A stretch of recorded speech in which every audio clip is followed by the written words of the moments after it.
এই অর্থে যে এখানে আপনাকে ট্রেনিং দেওয়া, আপনার ফিডব্যাক নেওয়া এবং আপনাকে আপনার অ্যাসাইনমেন্ট, অ্যাসেসমেন্ট, প্রজেক্ট সবকিছুতে আমরা পণ্ডিত টিমের সবাই কোনো না কোনোভাবে রোল প্লে করব।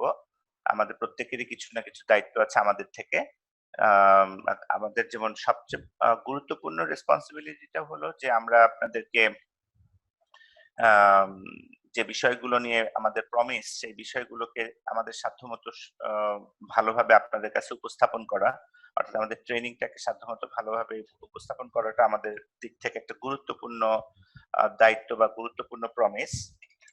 আবার একই সাথে শুধু যেকোনো একটা সাকসেসফুল ট্রেনিং এর সাথে কতগুলো কম্পোনেন্ট জড়িত থাকে।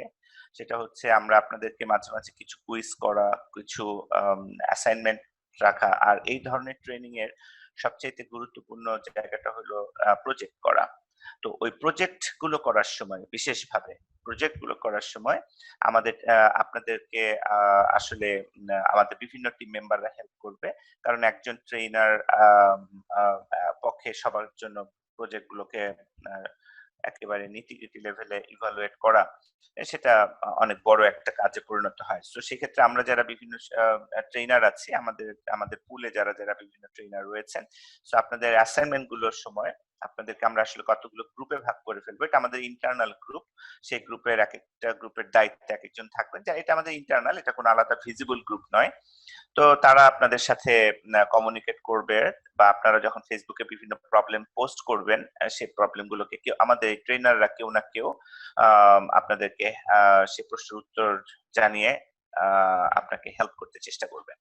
তো এদিক থেকে আমাদের যেরকম একটা দায়িত্ব আছে খুব গুরুত্বপূর্ণ, একই সাথে আপনাদের দিক থেকেও কিছু দায়িত্ব আমরা মানে মনে করি যে আমাদেরকে হেল্প করলে আমরা ক্লাসটা অনেক সুন্দর করে করতে পারবো।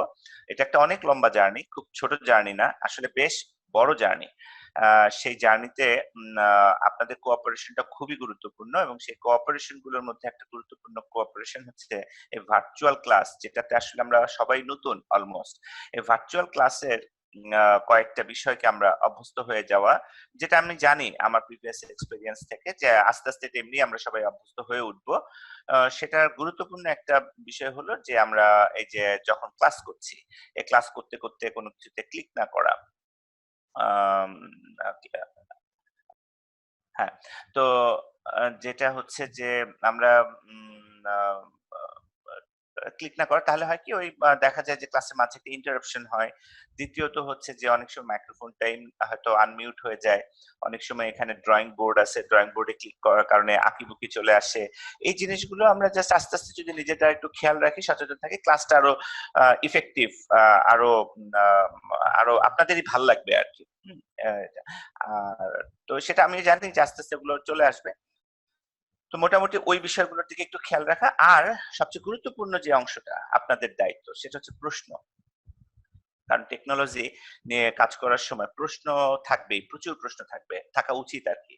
তো সেই প্রশ্নগুলোকে আমরা প্রত্যেক ক্লাসের শেষেই আম অনেক সময় একটা ক্লাস পুরো হতে পারে যে ঠিক আছে, এক ক্লাসে ২ টো টপিক আলোচনা করে ফেলা হলো, পরের ক্লাসটা শুধু প্রশ্ন উত্তরের জন্য থাকলো। এটা ট্রেইনার যে সেশনটা যিনি কন্ডাক্ট করবেন তার মতো করে সেই জায়গাটায় আমরা আ ওই অ্যাপ্রোচটা রাখবো। কিন্তু প্রশ্ন করাটা, তো ওই প্রশ্ন করার সময়টাতে আমরা যেন একটু খেয়াল রাখি কিভাবে আমরা প্রশ্ন করব। তার জন্য আমরা একটা ভিডিও অলরেডি শেয়ার করে রাখছি যে কিভাবে জুমে ক্লাস করার সময় আপনি কিভাবে নিজের হ্যান্ড রেইজ করবেন, কিভাবে বলবেন। তো ওই ভিডিওগুলো দেখতে থাকেন।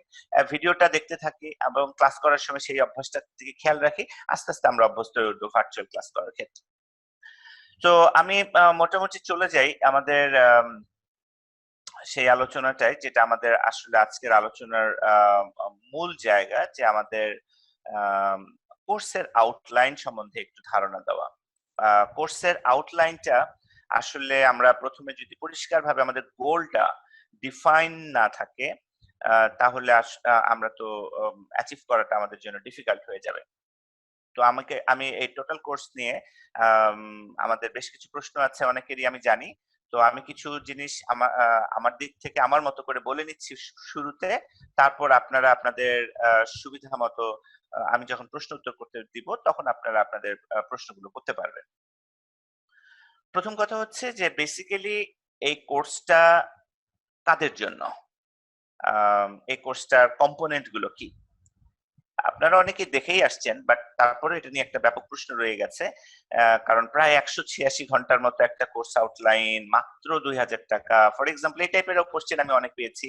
তো মূল কারণটা হচ্ছে, সেটা পরে আসি। আউটলাইনটা আগে আমরা, যে আমাদের কমিটমেন্টটা কি, সেই কমিটমেন্টটা আমরা আগে একটু ডিসকাস করে নেই। আর এই কমিটমেন্টটা কাদের জন্য সেটাও আমরা একটু ডিসকাস করে নেই। মেইনলি কাদের জন্য? সো ওয়েব ডেভেলপমেন্টের মোটা দাগে দুটো ভাগ। একটা হচ্ছে তার ফ্রন্ট এন্ড নিয়ে কাজ করা, আরেকটা হচ্ছে তার ব্যাক এন্ড নিয়ে কাজ করা। তো এই কোর্সটা কমপ্লিটলি একেবারে সোললি ফ্রন্ট এন্ড এর জন্য। ব্যাক এন্ড এর কোনো কিছু এই কোর্সে নেই।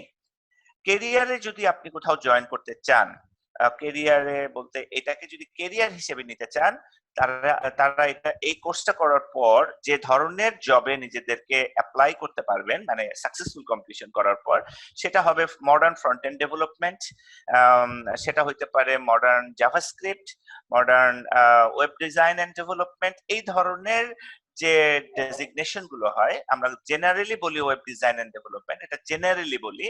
বাট সাধারণত আমরা যদি বলি রেসপন্সিভ ওয়েব ডিজাইন করা, জাভাস্ক্রিপ্ট পারেন কিনা, ফ্রন্ট এন্ড ডেভেলপমেন্ট পারেন কিনা, এই জগৎটাতে যারা আর কি কাজ করতে চান তাদের জন্য। এখন একটা প্রশ্ন থেকে যায়, এই জগৎটা শুরুটা কোথা থেকে? কারণ ওয়েব ডেভেলপমেন্টের পুরো ফুল স্ট্যাক শব্দটা যদি আমরা বলি, এটা একটা অনেক লম্বা জার্নি, প্রায় ২-২.৫ বছরের জার্নি। ফুল স্ট্যাক, আপনি 360 ডিগ্রি ভিউ থেকে সমস্ত জিনিসকে খুব ভালোভাবে আপনি যদি আসলেই জানতে চান, এটা একটা অনেক লম্বা জার্নি। এবং কেউ পুরো জার্নি শেষ করে জব করে না। কেউ ফ্রন্ট এন্ড ডেভেলপার হয়ে জবটা শুরু করে, কেউ ব্যাক এন্ড ডেভেলপার হয়ে জব শুরু করে, কেউ পিএইচপি ডেভেলপার হয়ে শুরু করে, কেউ ডট নেট ডেভেলপার হয়ে করে, কেউ হয়তো রেসপন্সিভ ওয়েব ডিজাইন বানানোর মাধ্যমে জবটা শুরু করে। তো আহ, এই জবটা শুরু করার ক্ষেত্রে, যে ফ্রন্ট এন্ড ডেভেলপার হিসেবে জব শুরু করার ক্ষেত্রে যা যা প্রয়োজন, এই কোর্সটা তার অলমোস্ট 90% বা 95% কভার করে। কোনো কিছু 100% হয় না, আমি 100% বলতে চাই না। বাট এই কোর্সের যে কভারেজ, আপনি আরো 10টা ইনস্টিটিউটের, বাংলাদেশের কিংবা বাহিরের 10টা ইনস্টিটিউটের সাথে কম্পেয়ার করবেন। কম্পেয়ার করে আস্তে আস্তে নিজে বুঝতে চেষ্টা করবেন যে এইখানে কোন জায়গাটায় জোর দেওয়া হয়েছে, কোন জায়গাগুলোতে বেশি এমফেসিস দিয়ে কাজ করার চেষ্টা করা হচ্ছে। তাহলে সেটার আমার দিক থেকে একটা ভূমিকা করে রাখি, পরবর্তীতে আপনাদের স্টাডিটা খুবই গুরুত্বপূর্ণ আপনাদের নিজেদের আন্ডারস্ট্যান্ডিং এর জন্য। যে আউটলাইনটাকেই প্রথমে বুঝতে হবে, যে আমি কি করতে যাচ্ছি, আমি কোনটা দিয়ে কি হবে আমার।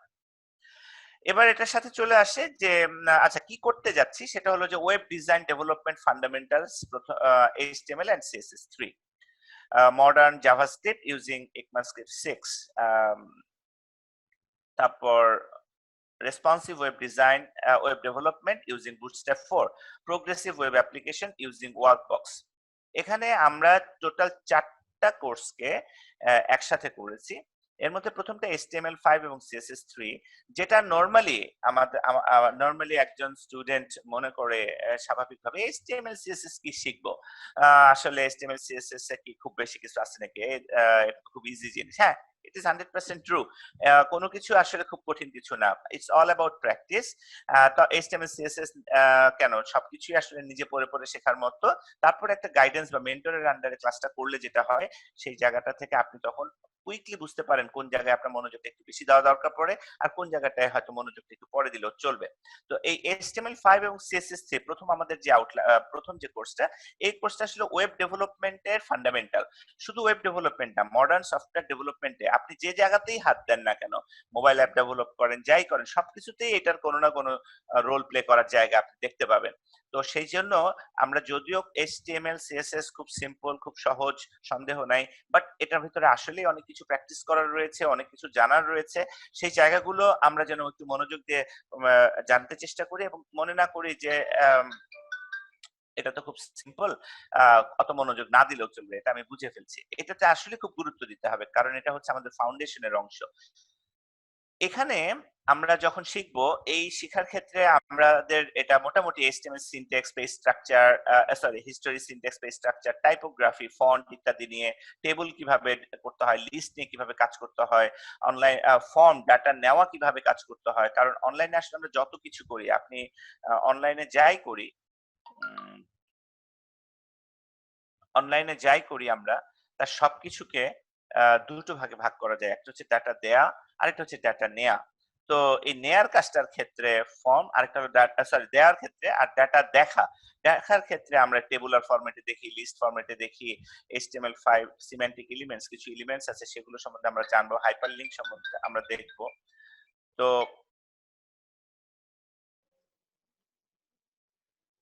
তো সরি ফর ইন্টারাপশন। তো যেটা বলছি, এখানে HTML এ আমরা এই জিনিসগুলো শিখবো, তারপর CSS শিখবো, যেটা কিনা আমরা বলি সাধারণত HTML টা যদি আমরা একটা স্ট্রাকচার বলি, কোনো কিছুর স্ট্রাকচার গঠন, তাহলে CSS হইতেছে তার আম আ সৌন্দর্য, লুক এন্ড ফিল, সৌন্দর্যগুলো, পাশাপাশি রিস্ট্রাকচারিং, অর্থাৎ কিনা কোনো কিছুকে স্ট্রাকচার করার পর, গঠনটা তৈরি করার পর তাকে যদি নতুন করে গঠন করার প্রয়োজন পড়ে, রিস্ট্রাকচার করার প্রয়োজন পড়ে কোনো কারণে, তখন আমরা সিএসএস ব্যবহার করতে পারি, HTML কেও ব্যবহার করতে পারি, সিএসএস কেও ব্যবহার করতে পারি বা করতে হয় আমাদের।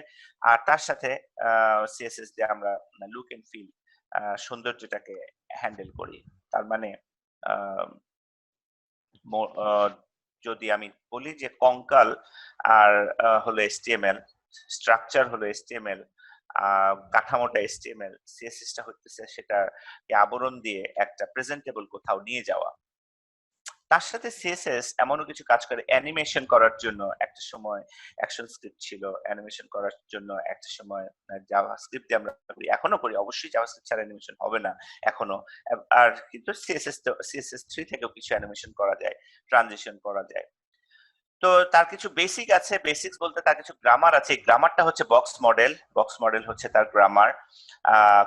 পজিশনিং করার জন্য বক্স মডেল হচ্ছে তার ব্যাকগ্রাউন্ড কনসেপশন।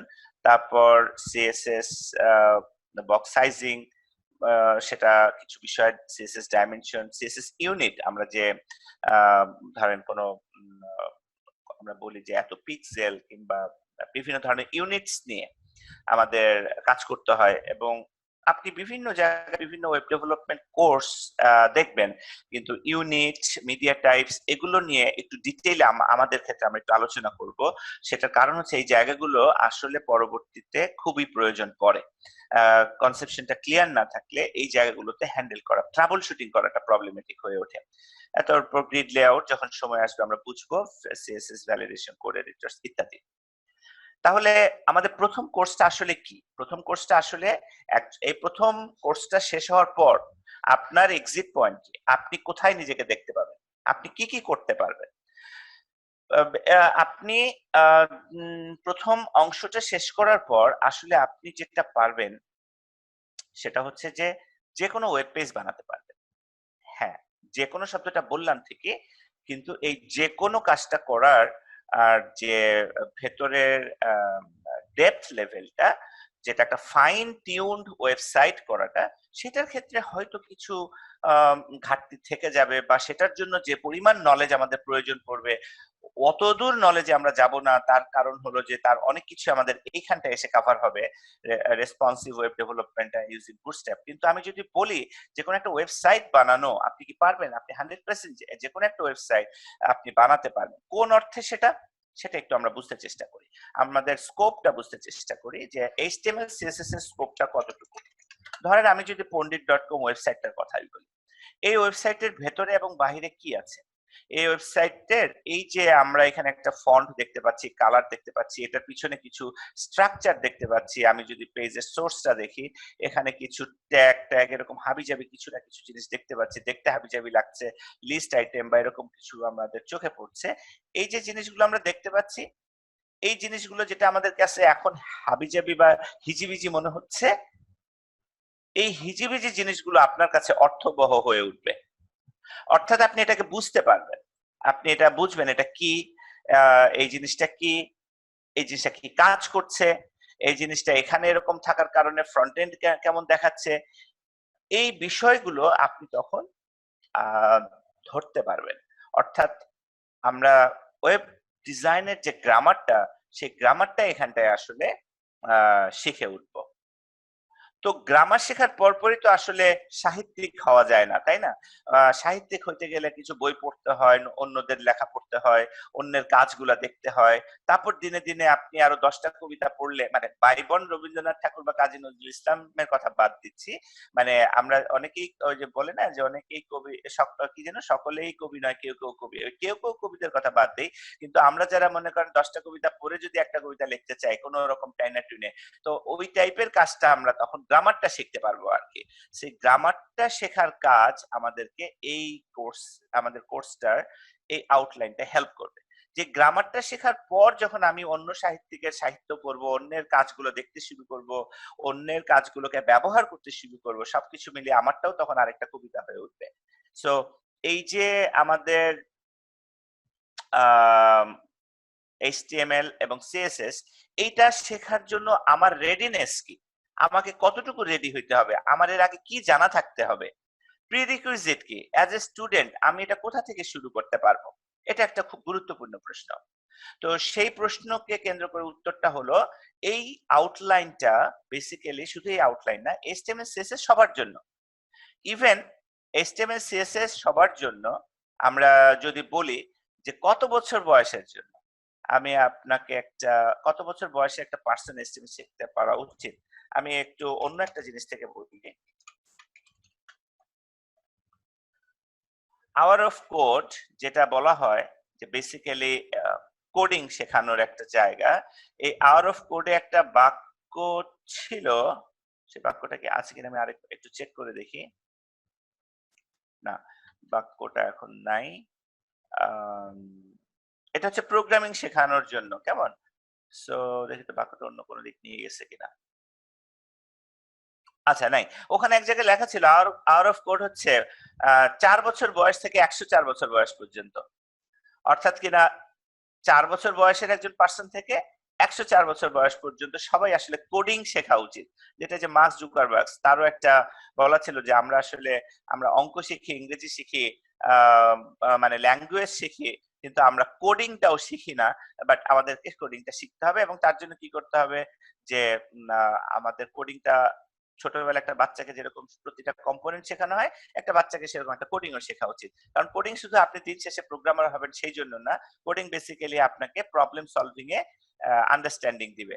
তো যদি প্রোগ্রামিং যেটা কিনা প্রোগ্রামিং যেকোনো ধরনের প্রোগ্রামিং যদি বলা হয় যে বেসিক্যালি আপনি ৪ বছর বয়স থেকে ১০৪ বছর বয়স পর্যন্ত শেখার সময় যেকোনো বয়সে আপনি শিখতে পারেন। তাহলে HTML হইতেছে কোডিং এর মধ্যে বাচ্চা টাইপের কোডিং।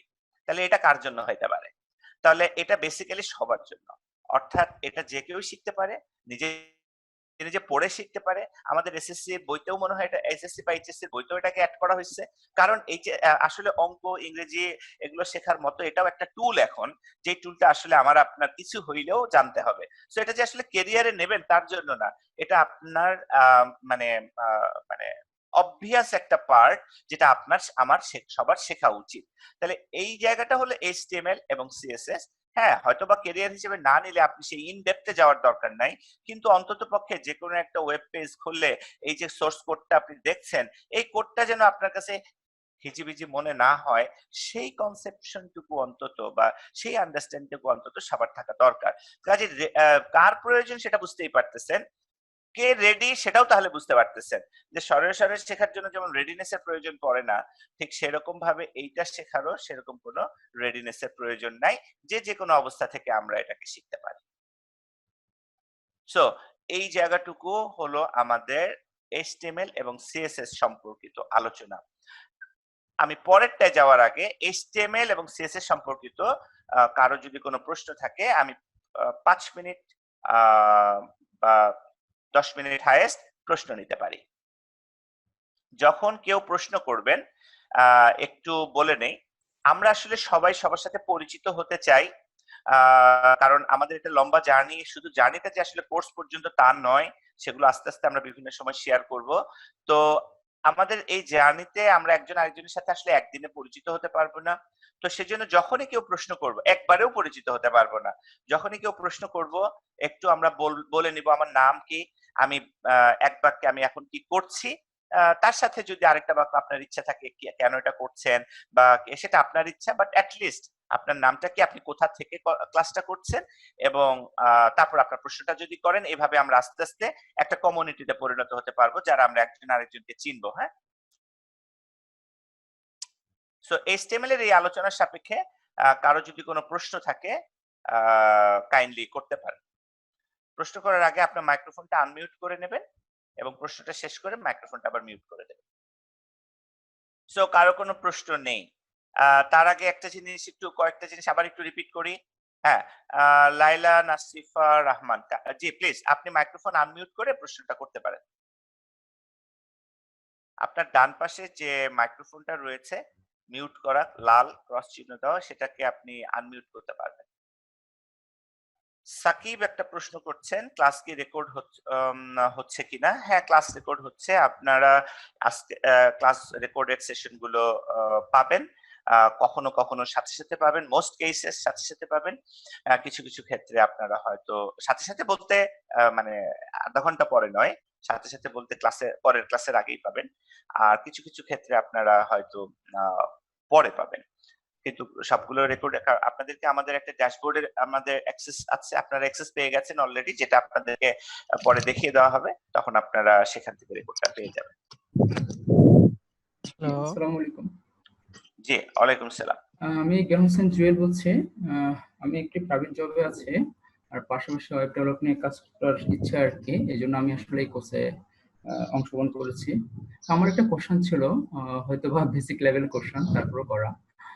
সেটা হচ্ছে, আমরা যে এসটিএমএল করতেছি, এসটিএমএল এবং HTML5 এর মধ্যে মূল ডিফারেন্সটা কি, এবং সিএসএস এবং CSS3 এর মধ্যে মূল ডিফারেন্সটা কি? এটা ভার্সন অনুযায়ী ডিফারেন্স, নাকি এটার মধ্যে এক্সট্রা কোনো কিছু মডিফিকেশন করা হয়েছে, এই জন্য আমরা এটা ইউজ করে থাকি? আচ্ছা, থ্যাংক ইউ ভেরি মাচ। প্রথম কথা হলো, আপনাদের প্রত্যেককে বলার জন্য বলছি, কোনো প্রশ্নকে কাইন্ডলি কম গুরুত্বপূর্ণ মনে করবেন না, এবং আমরা প্রত্যেকটা প্রশ্ন, আমরা আসলে যে কোনো রকমের প্রশ্নের জন্য ওপেন, এবং যদি কোনো প্রশ্নের উত্তরে আমাদের দিক থেকে দিতে কোনো প্রবলেম থাকে সেটা আমরা সরাসরি বলে দেব, বাট আমরা যে কোনো প্রশ্নের জন্য ওপেন। সো আপনি যেটা মনে হয়, আপনার কাছে যেটা প্রশ্ন মনে হচ্ছে সেটা মানে ভালো প্রশ্ন খারাপ প্রশ্ন কিছু ভাবার প্রয়োজন নাই। আপনারা জাস্ট কোশ্চেন করবেন, এবং আমরা চাই এই সেশনটা ইন্টারেক্টিভ হোক। মোটামুটি আধা ঘন্টা আমরা কোশ্চেন, প্রত্যেক ক্লাসে আমরা রাফলি আধা ঘন্টা করে ডিসকাশনের মধ্যে রাখবো, কোশ্চেন অ্যান্সারের মধ্যে রাখবো, কারণ সেটা ছাড়া ক্লাসটা আসলে এন্টারটেইনিংও হবে না। আপনার প্রশ্নের উত্তরটা আসলে আপনি দিয়ে দিয়েছেন, সেটা হলো যে হ্যাঁ, আমরা যখন কোনো সফটওয়্যার নিয়ে কাজ করি, সফটওয়্যারে অলওয়েজ সেখানে কোনো না কোনো ভার্সন থাকে। তো HTML এবং CSS এটা হলো একটা টেকনোলজি, একটা ল্যাঙ্গুয়েজ, যেরকমেরই হোক সেটারও কোনো না কোনো ভার্সন আছে। আর তার মানে HTML4, HTML5 এই ভার্সন, CSS1, CSS2, CSS3 এগুলো আসলে তার ভার্সন। আর ভার্সন মানেই হলো অ্যাডিশনাল ফিচার, ভার্সন মানেই হলো নতুন কোনো কিছু তার ভিতর আসছে। HTML5 এ যে বিষয়টা আসছে, যে কারণে প্রথম কথা হলো HTML টা কি। HTML টা অবশ্যই আপনি জানেন যে একটা ল্যাঙ্গুয়েজ, যেটা হাইপারটেক্সট মার্কআপ ল্যাঙ্গুয়েজ বলি, আর 5 হচ্ছে তার 5 ভার্সনটা নিয়ে বলা হচ্ছে। 5 ভার্সনটার গুরুত্বপূর্ণ জায়গাটা হলো, মানে এই HTML5 সিম্যান্টিক এলিমেন্টস 5 ভার্সনে অ্যাকচুয়ালি সিম্যান্টিক মিনিংফুল এলিমেন্ট কে ইন্ট্রোডিউস করা হয়েছে।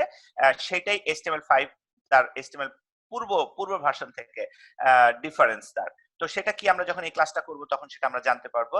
CSS3 সেটাও ঠিক একই রকম, যে এটাও তার ভার্সন, এবং CSS3 তে বেসিক্যালি আমরা ওই জিনিসগুলো নতুন, ধরেন এই যে মিডিয়া টাইপস, তারপর অ্যানিমেশনস, ট্রানজিশনস, এগুলো ফ্লেক্স বক্স, গ্রিড লেআউট, মোটামুটি ভাবে CSS3 এর জন্য ছিল, 2 তে সেগুলো ছিল না। তার মানে ভার্সন মানে নতুন কিছু ফিচার। তো আমরা যখন বলি যে কোনো একটা কোর্স করাই, তখন আমরা লেটেস্ট ভার্সনটা আনি, এটা স্বাভাবিক, আমরা সবাই আনি সেটা, কারণ আমাদের ক্ষেত্রে সেগুলো দিয়েই কাজ করতে হবে, এবং সেই জন্যই HTML5 CSS। এই একই কোর্স ধরেন যখন HTML6 আসবে, এই কোর্সটারই নাম হয়ে যাবে web design and development fundamental using HTML6।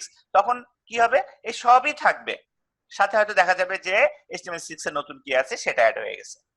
হয়তোবা দু একটা জিনিস HTML6 এর ডেপ্রিকেটেড হয়ে যায়, অর্থাৎ পুরাতন থেকে কিছু জিনিস ফেলেও দেওয়া হয়, বা ডেপ্রিকেটেড, যে অর্থাৎ কিনা এটা ব্যবহার করো না, এটাকে আপনাকে যেটা আমরা এরকম বলতে পারি যে মানে আপনাকে বলে দেওয়া হইতেছে ভাই ওইদিকে যান, এটা সামনে আর থাকবে না, সামথিং লাইক দ্যাট। তো ওই অ্যাঙ্গেল থেকে আসলে ভার্সন। হোপফুলি আপনার অ্যান্সারটা হয়েছে। সো আরেকটা প্রশ্ন নিতে চাই, তারপর জি, আমরা আবার পরে আমি আলোচনা। জহিরুদ্দিন বাবুর, চিটাগং থেকে।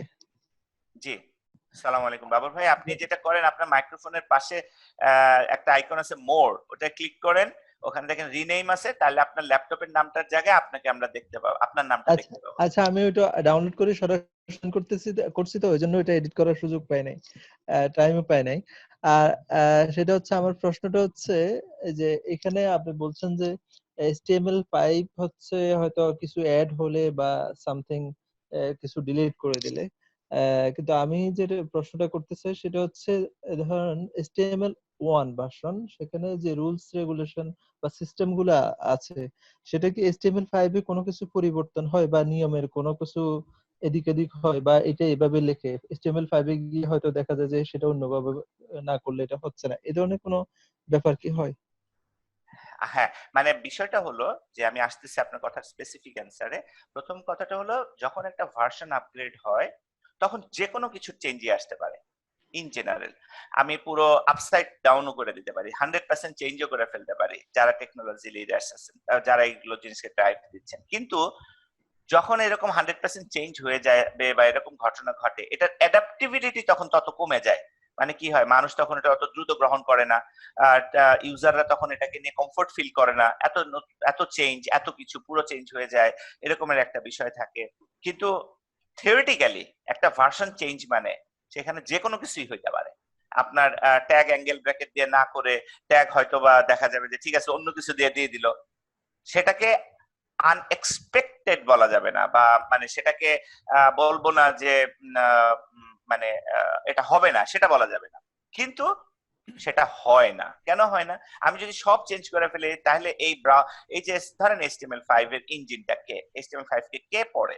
ব্রাউজারের ভিতরকার একটা ইঞ্জিন। তাহলে আমি যদি HTML সব চেঞ্জ করে ফেলি, তার সিনট্যাক্স চেঞ্জ করে ফেলি, তার স্ট্রাকচার চেঞ্জ করে ফেলি, তার যা কিছু আছে চেঞ্জ করে ফেলি, তখন ব্রাউজার কিন্তু সমস্ত ব্রাউজারের যারা ভেন্ডর, তাদের কিন্তু সমস্ত কোড আবার প্রথম থেকে করতে হবে, যেটা কেউ অ্যাডাপ্ট করবে না সহজে। তার মানে থিওরিটিক্যালি বলাই যেতে পারে যে যে কোনো চেঞ্জ হবে, প্র্যাকটিক্যালি সেটা হয় না। প্র্যাকটিক্যালি এটা হওয়ার স্ট্যান্ডার্ড প্রসিডিউর কি? স্ট্যান্ডার্ড প্রসিডিউর হচ্ছে ব্যাকওয়ার্ড কম্প্যাটিবিলিটি। যে নতুন জিনিস তুমি আনো, এমন ভাবে আনো যেন সেটা ব্যাকওয়ার্ড কম্প্যাটিবল হয়, অর্থাৎ আমার আগের জিনিস ফেলে দিতে না হয়। অন্য পুরাতন ব্রাউজার যেন যতটুকু পর্যন্ত অন্তত পুরাতন পর্যন্ত ছিল, পুরাতন ব্রাউজার যেন সেটাকে করতে পারে। ব্রাউজারের নতুন নতুন ভার্সন যেন HTML এর নতুন নতুন ভার্সনকে বুঝতে পারে, পড়তে পারে। তাহলে এবার আপনার প্রশ্নের স্পেসিফিক উত্তর হলো যে চাইলে তারা বলতেই পারতো এটা চেঞ্জ হয়ে গেছে, ওটা চেঞ্জ হয়ে গেছে। সাধারণত বেসিক গ্রামার গুলো, যেমন ট্যাগ বেস, HTML5 হচ্ছে ট্যাগ বেস ল্যাঙ্গুয়েজ, এইটা চেঞ্জ হয় নাই বা এটা চেঞ্জ হয় না সাধারণত। যদি আমি HTML1 এর থেকে HTML2 আমি জানি না, আমি HTML4 থেকে HTML5 জানি। আমি এক সময় কাজ করছি যখন HTML4 ছিল, তারপর যখন আমরা করেছি, তারপর HTML4 এরই কয়েকটা ভার্সন ছিল, তারপর HTML5। সো এই জার্নিটা আমি জানি, আমার জানার মধ্যে আছে। কিন্তু লজিক্যালি বলতে পারি যে একেবারে আপসাইড ডাউন চেঞ্জ করার টাইপের ব্যাপার স্যাপার এটা হয়ই না। যেটা হয়, নতুন ফিচার গুলো নিয়ে আসে। আর যদি কোনো ফিচার, যেমন যেমন HTML5 দিয়ে HTML দিয়ে ফন্ট কালার লেখা যেতে পারে। ভালো করে খেয়াল করেন আমার কথাটা। এই যে font colour description green, blue, sorry blue, এই ব্লু কালারটা আপনি কিন্তু HTML এর একটা অ্যাট্রিবিউট দিয়ে দিতে পারবেন। তো HTML এর একটা অ্যাট্রিবিউট দিয়ে আপনি যখন ব্লু দিতে পারবেন, তখন আপনার কিন্তু CSS কেন দরকার? তাহলে CSS দরকার নাই, বাট বলা হচ্ছে যে আপনি যদি ফর এক্সাম্পল HTML এর এই কালারটাকে আপনি মানে ফন্টের এই কালারটাকে আপনি যদি HTML এ করতেই চান, তখন আপনার আউটপুটের দিক থেকে জিনিসটা একই থাকবে। আউটপুটের দিক থেকে একই থাকবে মানে দেখতে হ্যাঁ ঠিক আছে, দেখা যাবে ব্লু দেখাচ্ছে, এভরিথিং ইজ ওকে। সরি,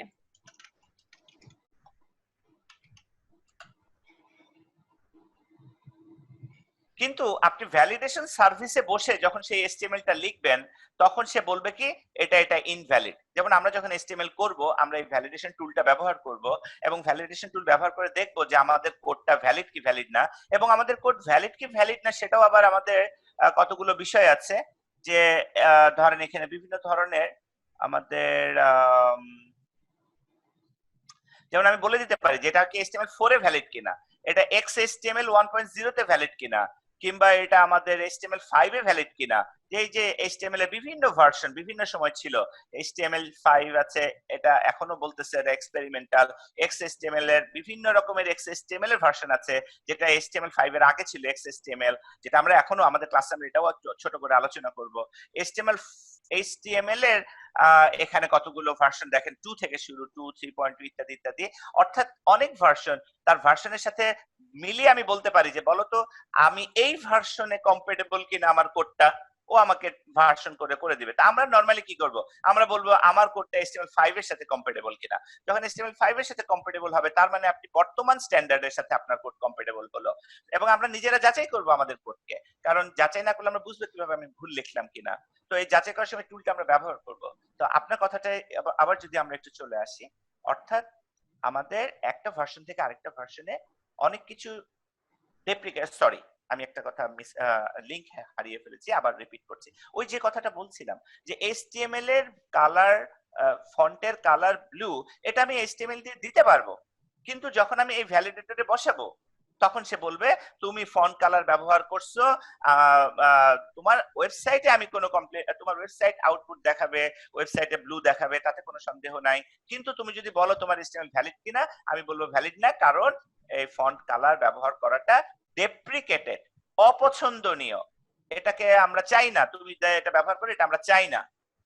তা আমরা বলতে পারি তুমি চাও না তো আমার কি থাকা পড়ছে, আমার জিনিসের আউটপুট আসছে, তো আউটপুট আসছে সো আমি এটা ইউজ করব।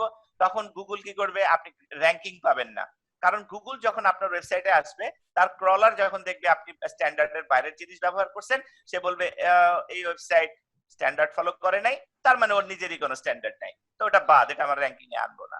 অর্থাৎ আমরা যে এসইও কথাগুলো বলি, এসইওর অনেকগুলো দৃষ্টিভঙ্গি আছে।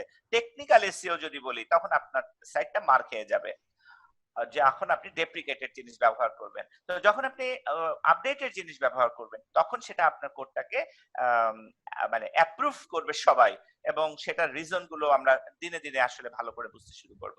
তো হোপফুলি তখন আপনার একটা প্রশ্ন হতে পারে কালারটা কেন ডেপ্রিকেটেড হইলো, কারণ একটা সময় ছিল যখন শুধু HTML ছিল, তখন CSS ছিল না। এখন CSS আসছে, মানে এখন বলতে বেশ আগে থেকেই আসছে। তখন যখন CSS আসছে তখন থেকেই ক্লিয়ার সেপারেশন করা হচ্ছে যে HTML কে আমরা ব্যবহার করব শুধু স্ট্রাকচারের জন্য, লুক এন্ড ফিলের জন্য ব্যবহার করব CSS। কাজেই HTML এ যত লুক এন্ড ফিল রিলেটেড বিষয় আছে তারা সবাই ডেপ্রিকেটেড। হোপফুলি আমি আমার অ্যানসারটা দিতে পারছি। জি, এখন হচ্ছে HTML5 এর আগে যে ভার্সন গুলো আছে 1 to 4, এখানে কি এমন কোন কোডিং আছে HTML যে কোডগুলো আমি যদি 5 এ ইউজ করি তাহলে ওয়ার্ক করবে না?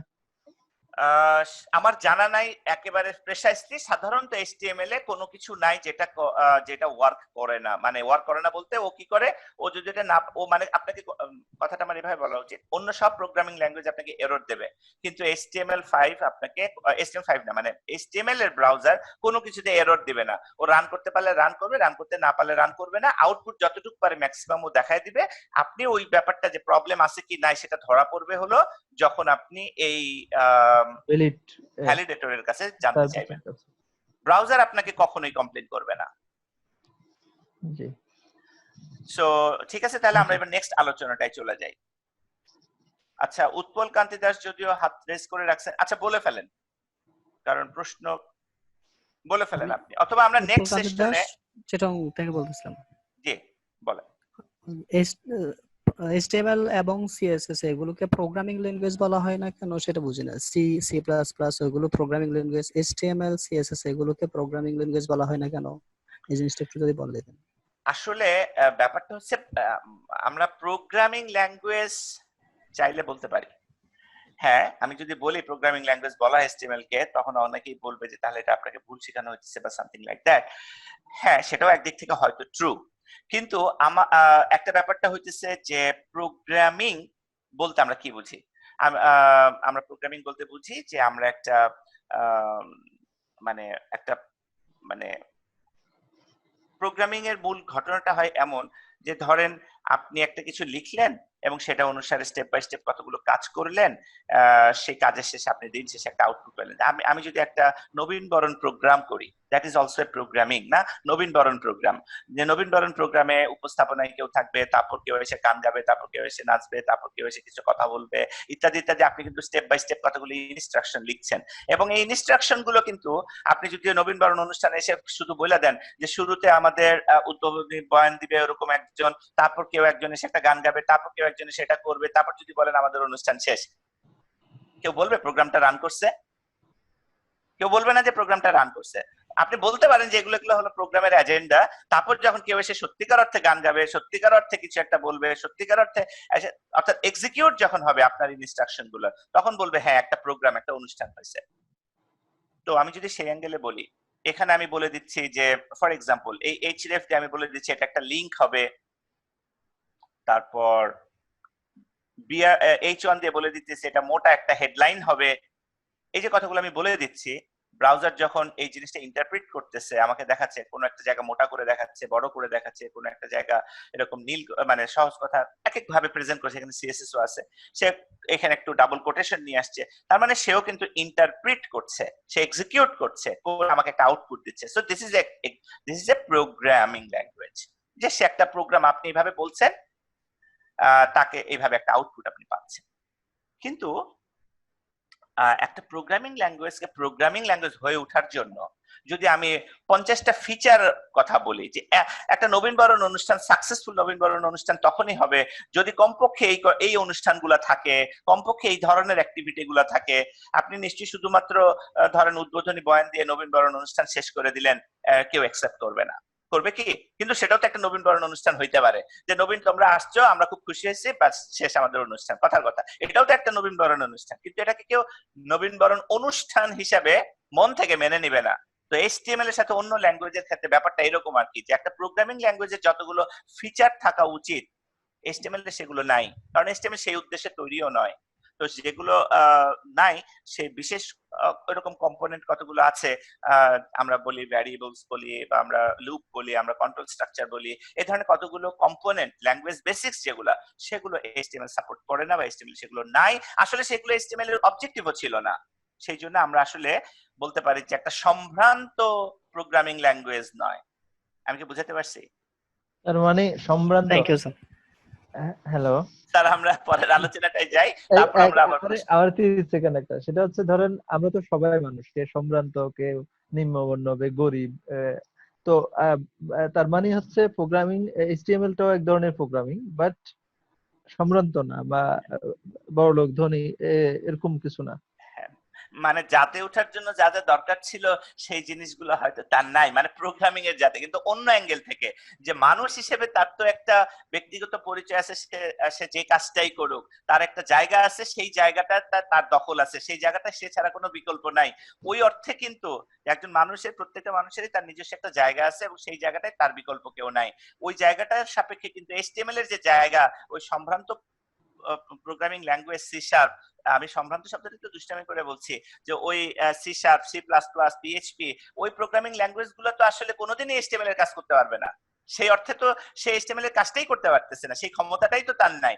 আপনি তো বলতে পারবেন না যে HTML5 ফেলে দিলাম, আমি সি শার্প দিয়ে সবকিছু করে ফেলবো, আপনি পারবেন না। সি শার্পকেও দ্বারস্থ হইতে হবে এইচটিএমএল এর, যে ভাই আমি একটা ফ্রন্ট এন্ড ওয়েব ডেভেলপমেন্ট বানাইতে চাই, যেখানে ইউজার ম্যানেজমেন্ট পণ্ডিত.com এর মতো একটা সাইট বানাইতে চাই, এই পণ্ডিত.com এর মতো সাইটটা বানাইতেছি আমি সি শার্প দিয়ে, সব বানাবো, কিন্তু সামনে কিছুই আসবে না, কারণ HTML যখন না থাকবে, সিএসএস যখন না থাকবে, আপনি এই লুকটা পাবেনই না, সম্ভব না, আসবেই না। তার মানে কি, তার জায়গায় সে অপ্রতিদ্বন্দ্বী, বরং সি প্লাস প্লাস বা সি শার্প তার জায়গায় তার প্রতিদ্বন্দ্বী আছে। তার জায়গায় তার সি প্লাস প্লাস এর বদলে, সি শার্পের বদলে জাভা ব্যবহার করেন, কোন পিএইচপি এর বদলে পাইথন ব্যবহার করেন, কথা মানে ওদের কম্পিটিটর আছে। HTML হচ্ছে অল ইন অল, তার কোনো কম্পিটিটর নাই। তার যে দরকার, তার যে অবজেক্টিভ, সেই অবজেক্টিভের মধ্যে অন্য কারোর কোনো জায়গাই নাই, অন্য কারো কোনো চান্সই নাই, মানে অন্য কেউ সেটা পারেই না। তাহলে সেই কথাটা অন্যভাবে বলা যায় অন্যদেরকে সেটার জন্য বানানো হয় নাই। আবার HTML কে প্রোগ্রামিং একটা মানে প্রোগ্রামিং যে অর্থে প্রোগ্রামিং বলি আমরা একটা ল্যাঙ্গুয়েজের মধ্যে যা খুঁজতে চাই আমরা, সেই অর্থে তো তাকে তৈরি করা হয় নাই। তাকে তৈরি করা হয়েছে, সেও একটা প্রোগ্রামিং ল্যাঙ্গুয়েজ, খুব সিম্পল, সহজে করে ফেলা যায়। একসময় আমরা যখন ওয়েব ডেভেলপমেন্ট করছি তখন আমরা ছিলাম হলো সফটওয়্যার ডেভেলপমেন্টের বাচ্চা, কারণ মানে দুধ ভাত, এরা তো ওয়েব ডেভেলপমেন্ট করে। সো ওয়েব ডেভেলপমেন্ট ছিল দুধ ভাতদের কাজ। আর এই ডেস্কটপ অ্যাপ্লিকেশন যারা বানায় C#, C++, হাবিজাবি এগুলো দিয়ে, তারা হইতেছে মনে করেন sophisticated software engineer, right? So এখন কিন্তু আমরা সবাই ওয়েব ডেভেলপমেন্ট করি, আমরা সবাই কিন্তু এখন আসলে ওয়েব ডেভেলপমেন্ট করি, এবং ওয়েব ডেভেলপমেন্ট করতে গিয়ে আমরা সবাই কিন্তু HTML শিখি। কিন্তু মজার ব্যাপারটা বলে দিই, এখনো সেই যে কার কি পারপাস, যে একটা একটা টেকনোলজি তার একটা সুনির্দিষ্ট গোল আছে, সেই সুনির্দিষ্ট গোলটার জন্য তাকে শিখবো, এই দৃষ্টিতে HTML কে না দেখে HTML কি শিখবো এই দৃষ্টিতে দেখে অনেক সময় দেখবেন যে আমরা অনেক সিনিয়র ডেভেলপার কিন্তু তাকে আমরা ফুল স্ট্যাক ডেভেলপার বলতে পারি না, কারণ সে চিন্তা করতেছে সে শুধুমাত্র ব্যাক এন্ড নিয়ে থাকাটাই ডেভেলপমেন্ট তো আসলে কি, আপনি একটা প্রবলেম সলভ করছেন, তো সেই প্রবলেমটা সলভ করার জন্য আপনার ফুল স্ট্যাক এক্সপেরিয়েন্স প্রয়োজন যখন আপনি সিনিয়র একজন পারসন। আমি বলছি না যে আপনি যত সুন্দর ডিজাইন করতে পারবেন আমি তত সুন্দর ডিজাইন করতে নাও পারতে পারি, পারবো এটা অস্বাভাবিক যে আমি সব ক্ষেত্রে এক্সপার্ট হবো, এটা অসম্ভব। কিন্তু as a senior, as a 4-5 বছর এক্সপেরিয়েন্স ডেভেলপার, আমার একটা 360 ডিগ্রি নলেজ থাকতে হবে। সেই অ্যাঙ্গেল থেকে আমরা অনেক সময় HTML কে গুরুত্ব দেই না, CSS কে গুরুত্ব দেই না, বাট সেগুলো আসলে খুবই গুরুত্বপূর্ণ, খুবই গুরুত্বপূর্ণ।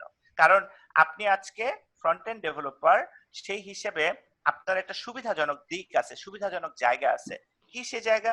সে জায়গাটা হলো একটা কোম্পানি শুধু মনে করেন PHP তে সফটওয়্যার ওয়েব অ্যাপ্লিকেশন ডেভেলপমেন্ট করে, তারও কিন্তু ফ্রন্ট এন্ডে HTML CSS লাগবে।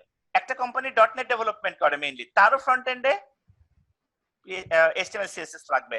আরেকটা কোম্পানি জাভা দিয়ে অ্যাপ বানায়, তারও HTML CSS লাগবে। তার মানে HTML CSS যারা খুব ভালো দখল আছে, তার কিন্তু যে কোনো কোম্পানিতে জব হবে। কিন্তু যে কোম্পানি শুধু অ্যাপ বানায়, সে কোম্পানিতে কিন্তু আমি PHP ডেভেলপার, আমার জব হবে না, কারণ আমি তো কোনোদিন অ্যাপ বানাই নাই। আমি হচ্ছে PHP ডেভেলপার, সো আমি ওয়েব অ্যাপ্লিকেশন ডেভেলপার, আমাকে অ্যাপ ডেভেলপমেন্টে, হ্যাঁ আমি চাইলে যদি বলে যে ঠিক আছে আপনি শিখে নিয়ে করেন, দ্যাট ইজ ডিফারেন্ট, কিন্তু প্রথম সাথে আমাকে নিবে না। যদি কেউ অ্যাপ ডেভেলপার রেডি কাউকে পায় তখন আমাকে নিবে না।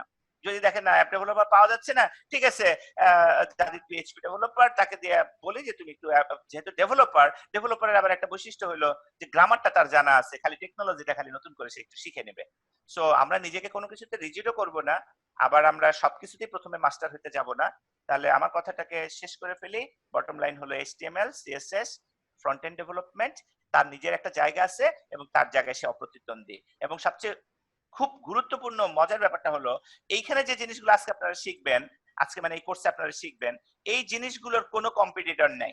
এই প্রথম দুটোর কোনো কম্পিটিটর নাই। মানে এই যে শিখলেন তো শিখলেন, না হলে আপনি মনে করেন PHP তে লারাভেল ফ্রেমওয়ার্ক শিখলেন, 2 দিন পর কোডিং ডেটা শিখলেন, 3 দিন পরে কেক PHP শিখলেন, নানান জিনিস আসতে থাকবে। কিন্তু এখানে যে আসবে না তা বলছি না, বাট এই গ্রামারটার মধ্যে কোনো চেঞ্জ নাই অ্যাটলিস্ট। আমি যদি এইভাবে কথাটা বলি, PHP .NET C# এক একটা ল্যাঙ্গুয়েজ এক একটা জায়গার জন্য পড়লেন, কিন্তু ফ্রন্ট এন্ডে আপনি কিন্তু এই তিনটা জিনিস HTML CSS জাভাস্ক্রিপ্ট এদের কোনো অল্টারনেটিভ নাই। অর্থাৎ একবার শিখলেন লাইফ টাইমের জন্য শিখে ফেললেন, অর্থাৎ লাইফ টাইমে শুধু আপডেট করবেন নিজেকে, নতুন কিছু আসবে না এই জায়গাগুলোতে, আসার মতো কোনো বাতাসও আশেপাশে এখন নাই, তাহলে তো কোনো প্রশ্নই আসে না আর কি আর কখনো আসবে। হ্যাঁ, টেকনোলজি নিয়ে অত ওরকম ভাবে কথা বলা উচিত না, এটাও বলছি না, বাট আমি কি বলতে চাইছি সেটা হয়তো আপনারা বুঝতে পেরেছেন। সো আমি একটু লম্বা অ্যান্সার করে ফেলছি, আমরা নেক্সটটায় চলে যাই। সো জাভাস্ক্রিপ্ট, এই জাভাস্ক্রিপ্ট আউটলাইনটা কেমন, এই জাভাস্ক্রিপ্ট আউটলাইনটার মধ্যে কি আছে এবং এখানে আসলে আমি কি শিখতে পারবো। জাভাস্ক্রিপ্টের জগৎটা নিয়ে যদি কথা বলি, আগামী 1 ঘন্টা কেন আগামী 2 ঘন্টা নিয়ে কথা বললেও জাভাস্ক্রিপ্টের জগৎটা কথা বলতেই থাকতে হবে। তো জাভাস্ক্রিপ্ট নিয়ে আমি এইভাবে বলি যে বর্তমান সময়ে, বাই দ্য ওয়ে, জাভাস্ক্রিপ্ট হলো একটা প্রোগ্রামিং ল্যাঙ্গুয়েজ। সো আপনারা যারা মনে করেন যে আমি কি প্রোগ্রামিং শিখতে পারবো কিনা, জাভাস্ক্রিপ্টটা যখন পুরোপুরি শিখবেন আপনি প্রোগ্রামিং ল্যাঙ্গুয়েজে আপনার ভালো দখল চলে আসবে যদি আপনি ঠিকমতো প্র্যাকটিস করেন।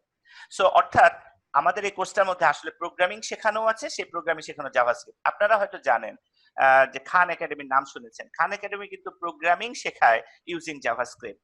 ঠিক আছে, মানে ওয়ার্ল্ড ওয়াইড দুটো ল্যাঙ্গুয়েজকে এখন মোস্টলি ব্যবহার করা হয় প্রোগ্রামিং শেখানোর জন্য। একটা হচ্ছে জাভাস্ক্রিপ্ট আর একটা হচ্ছে পাইথন, প্রোগ্রামিং শেখানোর জন্য। হ্যাঁ, মানে আপনি প্রোগ্রামার হয়ে যাওয়ার পর আপনি চাইলে সি শার্পেও করতে পারবেন, আপনি চাইলে ডটনেটে করতে পারবেন, আপনি চাইলে জাভায় করতে পারবেন, খালি নতুন নতুন ভাষাগুলোকে একটু বুঝে নিতে হবে।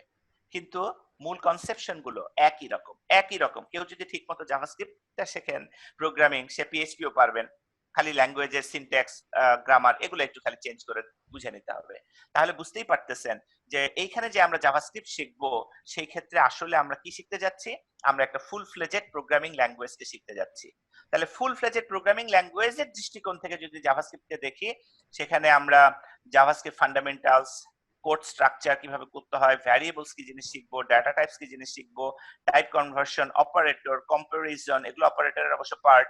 তারপর কন্ডিশনাল শিখবো, লজিক্যাল অপারেটর শিখবো, হোয়াইল, ফর, সুইচ স্টেটমেন্ট শিখবো, ফাংশন শিখবো, ফাংশন এক্সপ্রেশন শিখবো, অ্যারো ফাংশন শিখবো, জাভাস্ক্রিপ্ট। আচ্ছা, এটুকু আগে কথা শেষ করে নিই। তারপর এটা একটু বাদ দিয়ে কোডিং কমেন্টস শিখবো। তারপর আমরা অবজেক্ট কি জিনিস সেটা শিখবো, এবং আমরা ডাটা টাইপস এখানে আবার চলে আসছে শিখবো। নাম্বার ডাটা টাইপ সম্বন্ধে জানবো, স্ট্রিং ডাটা টাইপ জানবো, অ্যারে ডাটা টাইপ কি জিনিস জানবো, আইটারেবলস কি বলে, বিল্ট ইন কিছু মেথড জানবো। তারপর আমরা জেসন মেথড জানবো, অ্যাডভান্স ইত্যাদি, রিকারসন এন্ড স্ট্যাক। তারপর ডেফিনেটলি ভ্যারিয়েবল স্কোপ শিখবো, এবং আমরা এখানে বেশ কিছু জিনিস এখানে আস্তে আস্তে অ্যাডভান্সের দিকে ঢুকে যাচ্ছে জিনিসগুলো। আমরা ক্লাস শিখবো, বেসিক ক্লাস সিনট্যাক্স শিখবো। তো এই যে কম্পোনেন্ট গুলো, শব্দগুলো, এরর হ্যান্ডলিং শিখবো। এই যে শব্দগুলো আমি উচ্চারণ করলাম, আমি বেছে বেছে যেগুলোকে উচ্চারণ করলাম, এগুলো সব প্রোগ্রামিং ল্যাঙ্গুয়েজের কমন ল্যাঙ্গুয়েজ বেসিক্স। আপনি এখানে যখন ডাটা টাইপ শিখবেন, যে কনসেপশনে শিখবেন, সি শার্পে গিয়েও ডাটা টাইপসের কনসেপশন সেটাই। আপনি এখানে যখন আপনি কমেন্টস শিখবেন, সি প্লাস প্লাস এর কমেন্টস আর এটার কমেন্টস একই কমেন্টস। আপনি যখন, অর্থাৎ যে শব্দগুলো বললাম, আবার রিপিট করছি কথাটাকে, সেই শব্দগুলো আপনি এখানে যে কনসেপশনটা শিখবেন, same conception, same understanding. Top level 10টা প্রোগ্রামিং ল্যাঙ্গুয়েজ নিয়ে আসছেন, সবারও সেম আন্ডারস্ট্যান্ডিং, সেম কনসেপশন। হ্যাঁ, তার লেখার ধরনটা ডিফারেন্ট হতে পারে, তার নিজস্ব একটু ডিফারেন্স থাকতে পারে, 1%, 2%, 5% ডিফারেন্স থাকতে পারে, বাড়তি কিছু থাকতে পারে, কিছু কম থাকতে পারে, কিন্তু কনসেপচুয়ালি এই জাভাস্ক্রিপ্ট কোর্সটা করার পর আপনি যদি ঠিকমতো প্র্যাকটিস করেন, আপনার যে কোনো প্রোগ্রামিং ল্যাঙ্গুয়েজে নাক গলানোর, অন্তত নাকটা ডুবানোর অধিকার এবং ক্ষমতা দুটোই অর্জন হয়ে যাবে। সো এখানে আমরা প্রথমত জাভাস্ক্রিপ্টের অ্যাজ এ প্রোগ্রামিং ল্যাঙ্গুয়েজ, সেটাকেই আমরা জাভাস্ক্রিপ্টের এই আউটলাইনটায় অ্যাড করেছি। কিন্তু জাভাস্ক্রিপ্টের একটা অ্যাডিশনাল, সেটা কিন্তু অন্য প্রোগ্রামিং ল্যাঙ্গুয়েজের জন্য বলছি না, এটা শুধুই জাভাস্ক্রিপ্টকে কেন্দ্র করে বলছি। মনে রাখবেন, জাভাস্ক্রিপ্ট দিয়ে ওয়েব ডেভেলপমেন্ট করা যায়, জাভাস্ক্রিপ্ট দিয়ে ডেস্কটপ অ্যাপ্লিকেশন বানানো যায়, জাভাস্ক্রিপ্ট দিয়ে মোবাইল অ্যাপ্লিকেশন বানানো যায়, জাভাস্ক্রিপ্ট দিয়ে গেম ডেভেলপমেন্ট করা যায়। জাভাস্ক্রিপ্ট দিয়ে করা যায় না আমার মাথায় নাই, আমি অ্যাটলিস্ট জানি না। তার মানে এটা স্ট্রেংথটা বুঝতে পারতেছেন, এটার জগৎটা বুঝতে পারতেছেন। এমন একটা কথা বলা হয়, এমন একটা ডে, আমি আসলে ওইদিকে না যাই, জাভাস্ক্রিপ্ট নিয়ে আমার 1.5 ঘন্টার একটা সেশনই আছে, আমি ওয়ার্কশপ টাইপের যদি কিছু নেই, শুধু ওই জাভাস্ক্রিপ্ট নিয়ে বলার জন্য। তার মানে এই পুরো জাভাস্ক্রিপ্টে আমরা আসলে যা দেখব, সেটা মূলত ওয়েব ডেভেলপমেন্টকে কেন্দ্র করে প্রথমত জাভাস্ক্রিপ্টের as a programming language, JavaScript ফাউন্ডেশনটাকে আমরা প্রথমে খুব ভালোভাবে জানবো। কিন্তু একই সাথে সে ওয়েব ডেভেলপমেন্টের ডম, ডকুমেন্ট অবজেক্ট মডেল, অর্থাৎ এইচটিএমএল এবং সিএসএস এর উপর জাভাস্ক্রিপ্টের একটা শাসন করার মতো ভূমিকা আছে।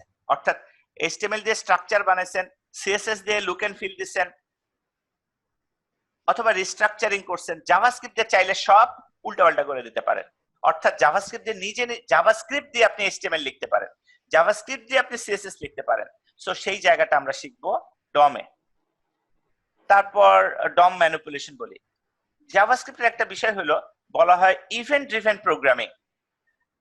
অর্থাৎ জাভাস্ক্রিপ্ট আপনি এই যে আমি এখানে ক্লিক করলাম, ক্লিকের সাথে সাথে কিছু একটা করতে চাই, আমি রাইট মাউস ক্লিক করে কিছু একটা করতে চাই, মাউস ওভার করে কিছু করতে চাই, মাউস মুভ করে কিছু করতে চাই, এই যে ইভেন্ট, এই ইভেন্ট গুলোর সাথে সাথে জাভাস্ক্রিপ্ট দিয়ে বিভিন্ন কিছু আপনি চাইলে করতে পারেন।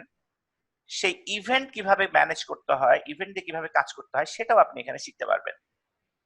তার সাথে আমরা জাভাস্ক্রিপ্টের ডম, বম, এটার পর আমরা বমের কথাটা বলি, ব্রাউজার অবজেক্ট মডেল। এই যে ব্রাউজারের টাইটেলটা দেখতে পাচ্ছেন, জাভাস্ক্রিপ্টে চাইলে এই টাইটেলটা আপনি চেঞ্জ করতে পারবেন। তো জাভাস্ক্রিপ্টে চাইলে আপনি এটা, মানে আমরা অনেক সময় অ্যালার্ট দেখি, পপ আপ দেখি, এগুলো জাভাস্ক্রিপ্টে করতে পারবেন, এগুলো জাভাস্ক্রিপ্টের বমের অংশ, অর্থাৎ ব্রাউজার অবজেক্ট মডেলের অংশ। তারপর জাভাস্ক্রিপ্টের সাথে আপনি মোটামুটি ভাবে দেখতে পাবেন যে আমরা একটা শব্দের সাথে পরিচিত সবাই, অ্যাজাক্স, অর্থাৎ কিনা অ্যাসিনক্রোনাস জাভাস্ক্রিপ্ট এন্ড এক্সএমএল বা সামথিং লাইক, সেটা সামনে আমরা আরো ডিটেইলে না হয় শিখবো। সেই জায়গায় এখন মডার্ন সেটাকে করে ফেচ এপিআই দিয়ে, এই ফেচ এপিআইটা আমরা শিখবো জাভাস্ক্রিপ্ট দিয়ে। এখানে এগুলো শুধু আইডিয়া নিব। জাভাস্ক্রিপ্টে আপনি জানেন কিনা যে চাইলে আপনি লাইফ টাইম, সরি মানে আপনি এই ব্রাউজারে কিছু জিনিস স্টোর করে রাখতে পারেন, যেটাকে আমরা লোকাল স্টোরেজ বলি। জাভাস্ক্রিপ্টকে ব্যবহার করে এই ব্রাউজারকে আপনি কিছু ডেটা রেখে দেওয়ার জন্য আপনি ইন্ডেক্স ডিবি ব্যবহার করতে পারেন।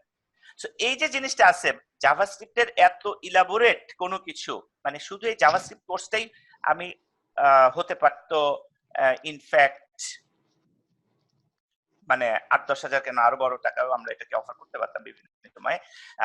কিন্তু এখানে যে জাভাস্ক্রিপ্টটা দেওয়া হবে আপনাদের, ফাউন্ডেশনের জোর দেওয়া হবে সবচেয়ে বেশি, যে আওয়ারটা দেওয়া হয়েছে, অর্থাৎ আপনারা প্রোগ্রামিং অংশটুকু খুব বেশি করে শিখবেন, অন্যগুলো আপনাদের একটা করে এক্সাম্পল করে করে, একটা করে এক্সাম্পল করে করে অন্যগুলোর সাথে আপনাদের পরিচয় করে দেওয়া হবে। কারণ নাহলে আমাদের সময় কভার করবে না, নাহলে শুধু এই জাভাস্ক্রিপ্টে চলে যেত 100 ঘন্টার উপরে। হ্যাঁ, তো যে জায়গাটায় আমরা করব, আমরা খুব ভালোভাবে JavaScript as a programming language যেখানে শিখবো, এবং অন্যগুলো প্রতিটা কম্পোনেন্টকে আমরা একটা করে ওয়ার্কিং এক্সাম্পল করব। কারণ এই জাভাস্ক্রিপ্টে আপনি নিজেকে মাস্টার যদি করতে পারেন, মনে রাখবেন যে মানে শুধু জাভাস্ক্রিপ্টেই মার্কেটটা অনেক বড়, মানে শুধু জাভাস্ক্রিপ্ট ভালো পারলেই মানুষজন বসে আছে আপনাকে হায়ার করার জন্য। তো সেই ভালোটা করতে গেলে আসলে কমপক্ষে আপনাকে মাস 6 মতো ডেডিকেটেড জাভাস্ক্রিপ্ট নিয়ে কাজ করতে হবে, শিখতে হবে, প্র্যাকটিস করতে হবে। অনেক সময় আপনি সবকিছু একবারে করলেন, কিন্তু সবকিছু একবারে আপনি আসলে হজম করতে পারবেন না, টাইম অটোমেটিক্যালি লাগবে, কিছু প্র্যাকটিস না করা পর্যন্ত এটা আপনার মাথায় ঢুকবে না। কাজে যখন আপনি পুরোটা কোর্স করবেন, কোর্সের সময় তো সবকিছু একবারে হজম করে ফেলবেন তার জন্য না, হজম করবেন প্রোগ্রামিং পার্টটুকু, আর বাকি পার্টটুকু একটা করে ওয়ার্কিং এক্সাম্পল আপনার মাথার মধ্যে একটা নোট হিসেবে বসে থাকবে। ভবিষ্যতে যখন আপনি আরো প্র্যাকটিস করবেন, নিজেকে আরো ইনডেপথে ঢুকাবেন, তখন আপনি এটা নিয়ে এগোনোর মতো সুযোগ পাবেন আর কি, বা এগোতে পারবেন আর কি। তো সেই গাইডলাইনটা বা সেই ডিরেকশন গুলো আমরা তখন এখানে দিয়ে দিব। তাহলে এই হচ্ছে আমাদের জাভাস্ক্রিপ্ট। সো জাভাস্ক্রিপ্ট নিয়ে যদি কারো কোনো প্রশ্ন থাকে, আমরা সেই প্রশ্নটার মাধ্যমে বাকি কথা বলতে চেষ্টা করি। জি, আমার একটা প্রশ্ন আছে। জি, যে প্রশ্নটা হচ্ছে, ধরেন এখানে জাভাস্ক্রিপ্টের মানে যে আওয়ার বা যে পরিসর, সেখানে হয়তো অনেকগুলো বিষয় হয়তো বাদ পড়ে যেতে পারে বা ডিটেলস বলা না হইতে পারে। সেক্ষেত্রে আপনাদের বা আপনাদের যারা জাভাস্ক্রিপ্ট নিয়ে পণ্ডিতের আন্ডারে ক্লাস করেছেন, সেই ভিডিওগুলো, ডিটেলস ভিডিওগুলোকে আমাদেরকে দেওয়া যাবে বা দেওয়া হবে? আমি একটু বলি, আমাদের আগের কোর্সগুলোর, আমি পার্সোনালি, আপনি জানেন যে আমি পার্সোনালি ভিডিও দেওয়া পছন্দ করি না দেখে আমি আমার ক্লাসগুলো কখনো সাধারণত রেকর্ড দেই না বা ভিডিও করতাম না, করিও নাই। কিছু কিছু করা হয়েছে, কিন্তু জাভাস্ক্রিপ্টের ক্ষেত্রে একটা চ্যালেঞ্জ হয়েছে কি, আমি চ্যালেঞ্জটা বলি যে জাভাস্ক্রিপ্টে যদি আমি পুরোপুরি একটা পার্সনকে শেখাতে চাই, তার জন্য যে জিনিসটা দরকার পড়ে, সেইটার ক্ষেত্রে দেখা যায় কোর্স এত বড় হয়ে যায়। তো এত বড় হয়ে যায়, তখন আপনার ওই কি বলে যে রেগুলার, আমাদের তো এই অফারটা ধরেন একটা এক্সেপশনালি মানে অবিশ্বাস্য রকমের একটা অফার, সেই পার্সপেক্টিভটা তো সবসময় আসলে হয় না। তো আমরা যখন আসলে এটাকে এরকম করে করি, আই মিন এই কোর্সটার ক্ষেত্রে যখন আমরা করেছি, অন্য সময়টা করতে গেলে যে সেই আওয়ারের সাপেক্ষে যে ধরনের প্রাইসিং কস্টিং চলে আসে, তখন এটা অনেক লম্বা হয়ে যায়। আমরা যেটা করি সবসময় ছোট ছোট কয়েকটা ভাগে জাভাস্ক্রিপ্টে পড়াই, যেমন জাভাস্ক্রিপ্ট প্রোগ্রামিং একটা ভাগে পড়াই, জাভাস্ক্রিপ্টকে তার ইন্ডেক্স ডিবি বা তার যে মানে অফলাইন স্টোরেজ ক্যাপাবিলিটি সেটা নিয়ে আলাদা অ্যাডভান্স জাভাস্ক্রিপ্ট হিসেবে করাই। তো দেখা গেছে যে বেসিক জাভাস্ক্রিপ্টে আমরা ম্যাক্সিমাম টাইম করানো লাগছে, অ্যাডভান্সের জাভাস্ক্রিপ্টে যাওয়ার আগে ওই ধরনের রেডি পার্সন আমরা কমই পাই যেটা নিয়ে একটা কোর্স রান করা যায়। সো ওগুলোকে ফুল ফ্লেজেড কোর্স হিসেবে আসলে রানই করা হয়নি, সেই জন্য এটার ভিতরে আমি দিয়ে দিছি এইখানে যা করব সেটা দিয়ে আমরা একটা ফুললি ইয়ে করব, আমরা ফুললি একটা এখানে যা করবো এটা দিয়ে আমরা ফুল একটা লাইফ সাইকেল মোটামুটি বুঝতে চেষ্টা করবো। এখানে আপনারা ভিডিওগুলো পেয়ে যাবেন, আর পরবর্তীতে আসলে আপনাকে বিভিন্ন প্র্যাকটিস করে শিখতে হবে, নট লাইক যে আসলে ভিডিও দিয়ে খুব বেশি রকমের ইফেক্টিভ বা কিছু হয়। আপনার এখানেই ম্যাক্সিমামটা বরং কভার করা হবে, যে আগে যা আমরা করছি তার চেয়ে বেশিটা এখানেই কভার হবে মানে প্রতিটা টপিক। আরেকটা জিনিস একটা কথা থেকে মনে হয় অনেক সময় না, যে আমি বললাম যে আচ্ছা ঠিক আছে এই ক্লাসটা হয়তো এখানে সময় পাওয়া যাবে না, এখানে হয়তো বা খুব বেশি ডিটেল আলোচনা হবে না, তাহলে পরবর্তীতে আসলে ব্যাপারটা কিন্তু ডিটেল বলতে সেই অর্থে নয়। ক্লাস এখানে যা আলোচনা করা হবে একটা এক্সাম্পল দেওয়া হবে, ক্লাসটা ওখানেই ওইটুকুই ক্লাসের পেছনের কনসেপ্ট। কিন্তু ডিটেইল বলতে ওটা দিয়ে আপনাকে যদি শুধু মানে আওয়ারটা থাকতো, আপনাকে দিয়ে 10টা এক্সারসাইজ করানো হতো, আর এই ক্ষেত্রে হয়তো কোনো এক্সারসাইজ করানো হবে না। মানে পার্থক্যটা ওই জায়গায় দাঁড়ায়, পার্থক্যটা কনসেপশনে দাঁড়ায় না। আমি কি বুঝাতে পারছি? ধরেন ইন্ডেক্স ডিবি নিয়ে যে কনসেপশন, এই কনসেপশন বলতে লাগবে আমার 15 মিনিট, দেখাইতে লাগবে আমার হয়তো 1 ঘন্টা থেকে 1.5 ঘন্টা, কিন্তু ওইটাকে কত ভাবে ইউজ করা যায় সেটা আসলে এক্সপেরিয়েন্স এবং সময়ের সাথে যুক্ত একটা বিষয়। সেটা আমি যতই ভিডিও বানাই, ওই ভিডিওগুলো আসলে আলাদা আলাদা করে দেখে আপনি নিজেও শেখার কোনোদিন সময় পাবেন না যতক্ষণ না আপনার সামনে ওই স্পেসিফিক প্রবলেমটা আসবে। তো সেই জন্য এই বিষয়টা হচ্ছে সাধারণত আমরা আপনি যখন একটা ক্লাস কন্টিনিউ করেন তখন অনেক সময় অনেক কিছু হয়তো ক্যাচ করে না, বা ক্যাচ করলো প্র্যাকটিস করলাম না, 2 দিন পরে দেখে যে ভুলে গেছি, তখন সেটা রিভিউ করে দেখে এখানকার ভিডিওগুলো আপনি পেয়ে যাবেন, এখানকার ভিডিওগুলো আপনারা যারা জয়েন করবেন সবাই পেয়ে যাবে আর কি। কিন্তু ওই যে বললাম হয়তো কোনোটা 1 ক্লাস পর পাবেন, কোনোটা হয়তো 2-3 ক্লাস পরে পাবেন। এখান থেকে আমরা এবারের কোর্সের স্ট্র্যাটেজি নিয়েছি এরকম যে একবার ফাউন্ডেশন, এবার যেগুলো হয়ে যাবে এগুলো আসলে পরবর্তীতে আমরা বারবার এই ফাউন্ডেশন পড়ানোর মতো সময় আসলে নেই, আমরা আসলে অ্যাডভান্স স্টুডেন্ট খুঁজতেছি যাদেরকে কিনা অ্যাডভান্স জিনিসগুলোকে বেশি মনোযোগ দিয়ে করিয়ে তাদেরকে নিয়ে আরো, এটা অবশ্য অন্য প্রসঙ্গের কথা চলে আসলো, সেটা এখানে উল্লেখ করার দরকার নেই। সো বটম লাইন, আপনি এখানকার ক্লাসের ভিডিওগুলো অ্যাটলিস্ট পাচ্ছেন ইনশাআল্লাহ, ডিজাস্টার কেস ছাড়া। সো একজন আমাকে বলতেছিলেন আপনি জাভাস্ক্রিপ্ট নিয়ে একটা প্রশ্ন করতে চান, কাইন্ডলি আপনি বলেন যে কি প্রশ্ন। বিশ্বনাথ জি। আসসালামু আলাইকুম জাহিদ ভাই। জি সাইদ ভাই, রিলেটেড যে আমরা তো এখন জাভাস্ক্রিপ্ট শিখতেছি বা শিখবো, ঠিক আছে? জি। তো অ্যাকচুয়ালি এই জাভাস্ক্রিপ্ট দিয়ে মানে আপনারা মানে কোনো একটা প্রজেক্ট করাবেন কিনা, যেটা আসলে আপনি আসলে মানে খুব কাজে লাগবে, এটা একটা কোশ্চেন। তারপর আমি একটা কোশ্চেন করবো আর কি, এটা আনসার পাওয়ার পর। আচ্ছা, এটার অ্যানসারটা হচ্ছে জাভাস্ক্রিপ্ট দিয়ে আমরা প্রত্যেকটা টপিকের সাথে, ধরেন ফর এক্সাম্পল যখন আমরা ইনপুট নিলাম, ধরেন বিষয়টা হচ্ছে যখন আমরা একটা ফর্মের ইনপুট নিলাম, তখন আমরা হয়তো বা একটা কি করব যে ভ্যালিডেশন কিভাবে করতে হয়, ফর্ম ভ্যালিডেশন একটা ছোট প্রজেক্ট করলাম। তারপর মনে করেন যখন আমরা ফর এক্সাম্পল ইন্ডেক্স ডিবি নিয়ে কাজ করলাম, তখন হয়তো একটা ছোট প্রজেক্ট করলাম যে ফর্মের ডাটা কিভাবে ব্রাউজারে সেভ রাখা যায়। তারপর আমরা অর্থাৎ যে এক্সারসাইজটা আপনাকে করাবো, যে টপিকটা আপনাকে করাবো, সেই টপিকটাকে করাবোই কোনো একটা রিলেভেন্ট ছোট রিয়েল টাইম প্রজেক্ট দিয়ে। রিয়েল টাইম বলতে এই সেন্সে রিয়েল টাইম যে ওটা রিয়েল টাইমে বাস্তবিক কোথাও না কোথাও কোনো না কোনো ভাবে লাগে। কিন্তু এই সব কম্পোনেন্টকে ব্যবহার করে একটা বড় কোনো প্রজেক্ট করলেন, ব্যাপারটা সেরকম কিছু নয়, কারণ জাভাস্ক্রিপ্ট একা আসলে কোনো কিছু করে না, তাই না? সে হলো সবার সাথে মিলেমিশে, ওদিক দিয়ে HTML লাগবে, ওদিক দিয়ে CSS লাগবে। HTML এ ফর্ম বানাইছেন, জাভাস্ক্রিপ্ট দিয়ে ফর্মের ভ্যালিডেশন করছেন। এদিক দিয়ে অ্যাজাক্স রিকোয়েস্ট যদি পুরো দেখতে চাই আমরা, ওদিক দিয়ে তখন আমার PHP লাগবে, কারণ PHP ছাড়া সার্ভারে কাজটা কে করে দিবে? জাভাস্ক্রিপ্ট না হয় সার্ভার পর্যন্ত পৌঁছে দেবে, আর সার্ভার থেকে নিয়ে এসে শো করার ডাটাটা তখন জাভাস্ক্রিপ্ট করে দিবে। তো যখন আমরা ফেচএপি শিখবো কিভাবে নিয়ে আসতে হয় সেটা আমরা শিখে ফেলবো। তার মানে প্রতিটার সাথে ছোট ছোট আমরা এগুলোকে বলি মিনি প্রজেক্ট আছে, প্রতিটার সাথেই, প্রতিটা সেশনের সাথেই একটা মিনি প্রজেক্ট জড়িত কম বেশি। কিন্তু আমরা প্রজেক্ট বলতে যদি বুঝি যে জাভাস্ক্রিপ্ট দিয়ে কি আমি একটা ই-কমার্স প্রজেক্ট করব, নো, কারণ আমি তো জাভাস্ক্রিপ্ট আমাকে পুরো ই-কমার্স করতে হেল্প করবে না। আমি কি বুঝাতে পারছি? করবে না বলতে ওটা করতে গেলে ব্যাকএন্ড কে আমাকে সাপোর্ট দিবে, আমাকে তো কেউ ব্যাকএন্ড সাপোর্ট দিবে না। জাভাস্ক্রিপ্ট দিয়ে আমরা তো এখানে ব্যাকএন্ড প্রোগ্রামিং, নোড.জেএস তো আমরা শিখছি না, আমরা শিখছি হচ্ছে ফ্রন্ট এন্ড ডেভেলপমেন্ট। সো সেই অ্যাঙ্গেল থেকে ফ্রন্ট এন্ডের সাপোর্টের জন্য আচ্ছা একটা ফোন নাম্বার দিলাম, কিন্তু এটা ভ্যালিড ফোন নাম্বার কিনা জাভাস্ক্রিপ্ট চেক করে দিল, এই ধরনের মিনি প্রজেক্ট নিয়ে আমরা কাজ করি। ওকে, যে আমরা যখন জাভাস্ক্রিপ্ট শিখবো তার আগে কিন্তু আমরা HTML CSS শিখে তারপরে এখানে আসবো। তো HTML CSS কিন্তু আমরা তো কোনো একটা ছোট করবো, ঠিক আছে? তো ওই প্রজেক্টের এগেইনস্টে তো আমরা যে জাভাস্ক্রিপ্ট শিখবো ওইটা আসলে অ্যাপ্লাই করে মানে কোনো একটা প্রজেক্ট করা যায় কিনা, ঠিক আছে? সেটা আমরা ব্যাকএন্ডে যাব না। আমি তো সেটাই বললাম, যেমন আপনি HTML করলেন, আপনি ধরেন যে একটা HTML এ ই-কমার্স সাইটের ফ্রন্ট এন্ড করলেন, এখন ওই ফ্রন্ট এন্ড করতে যায় এখানে একজন কেউ ক্রেডিট কার্ড দিল, কথার কথা বলছি, ওটা একটা ফর্ম, ওই ক্রেডিট কার্ড যখন দিল ওই ক্রেডিট কার্ডটা ভ্যালিড ক্রেডিট কার্ড কিনা, আপনি সেটার জন্য হয়তো একটা এক্সাম্পল আমি আপনাকে দেখিয়ে দিলাম যে ঠিক আছে এইভাবে ভ্যালিডেশন করতে হয়। এখন অনুরূপ আরো 5টা ভ্যালিডেশন ওটা আপনি করবেন, ওটা আমি না, ঠিক আছে?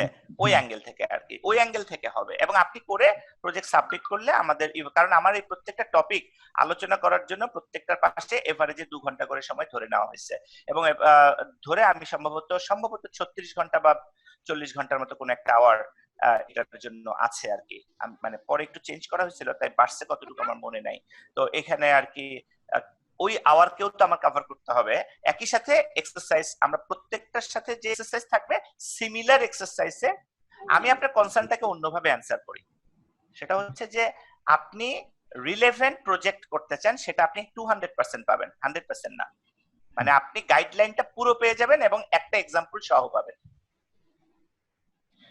ওকে ভাই, আরেকটা কোশ্চেন করতে যাচ্ছি যে ওকে আমি মেনে নিলাম, ঠিক আছে, আমি এখন প্রজেক্ট ছোট প্রজেক্ট করতেছি, তো এই ছোট প্রজেক্ট করার পর ঠিক আছে আমার যে আইডিয়াটা হবে, তো ওই আইডিয়ার উপর বেস করে কি আমি কোনো একটা মানে ফ্রেমওয়ার্কে ঢুকতে পারবো, তো আমাকে এরকম কনফিডেন্টটা কি হবে, জাস্ট মানে সেটা এই কোশ্চেনটা যাচ্ছিল। আপনারা ফ্রেমওয়ার্ক বলতে এখানে যে ফাউন্ডেশন নলেজটা আপনি পাবেন, এবং সেই ফাউন্ডেশন নলেজের প্রত্যেকটা টপিককে যদি আপনি এক্সারসাইজ করে কনফিডেন্ট হন, এক্সারসাইজ গুলো করেন, আপনি যে কোনো ফ্রেমওয়ার্কে যে কনফিডেন্স লেভেল আপনি পাবেন, অন্যরা যারা অন্য ফ্রেমওয়ার্ক নিয়ে প্রথমেই কাজ করতেছে সেই কনফিডেন্স লেভেলের ধারে কাছেও যেতে পারবে না, এইটা আমি নিশ্চিতভাবে বলে দিতে পারি। কারণ এখানে গ্রামার গুলো আনাই হয়েছে যেন কারো স্ট্রং একটা ফাউন্ডেশন হয় ফলো আপ যে কোনো ফ্রেমওয়ার্কে কাজ করতে পারার কনফিডেন্সটা পাওয়ার জন্য। কারণ আমি যখনই বুটস্ট্র্যাপে যাব তখন আমার যে কোয়েরি লাগবে, তো যে কোয়েরি তো আমি এখানে শিখাচ্ছি না, আপনি যে কোয়েরি কিভাবে পারবেন, কারণ আমি কনফিডেন্ট যখন আমি আপনাকে এখানে এটা শিখাবো আমি 100% জানি যে কোয়েরিতে আমি যখন ধরায় দিব বাকিটা আপনি করতে পারবেন, আমি সেই ক্ষেত্রে কনফিডেন্ট। হ্যাঁ, ওইটুক স্টাডি করার সময় তো আপনাকে দিতে হবে, আপনি খালি পেজ ওপেন করবেন আর নিজে নিজে বুঝে যাবেন মানে অটোমেটিক্যালি একবার, তা নয়, আপনাকে হাত ডার্টি করতে হবে, প্রজেক্টটা করতে হবে, সেটা আপনি করবেন, করার সময় আপনি অটোমেটিক্যালি জিনিসগুলোকে, ভাষাটা আপনি বুঝতে পারবেন খুব স্বচ্ছন্দে, খুবই স্বচ্ছন্দে। বাট তার পূর্ব শর্ত এখানে যখনই আমরা করব, ক্লাস করলেই হবে না, প্র্যাকটিস করতে হবে। আমি কিন্তু দেখবেন আমার প্রতিটা কথার সাথে প্র্যাকটিস শব্দটা বিল্ট ইন করে দিছি। ওকে, থ্যাংক ইউ দাদি। আমার তরফ থেকে এখন প্রশ্ন। সো আর কোনো প্রশ্ন? আচ্ছা, 2-1 জনের প্রশ্ন করছেন, বাকিদের কোনো প্রশ্ন নাই?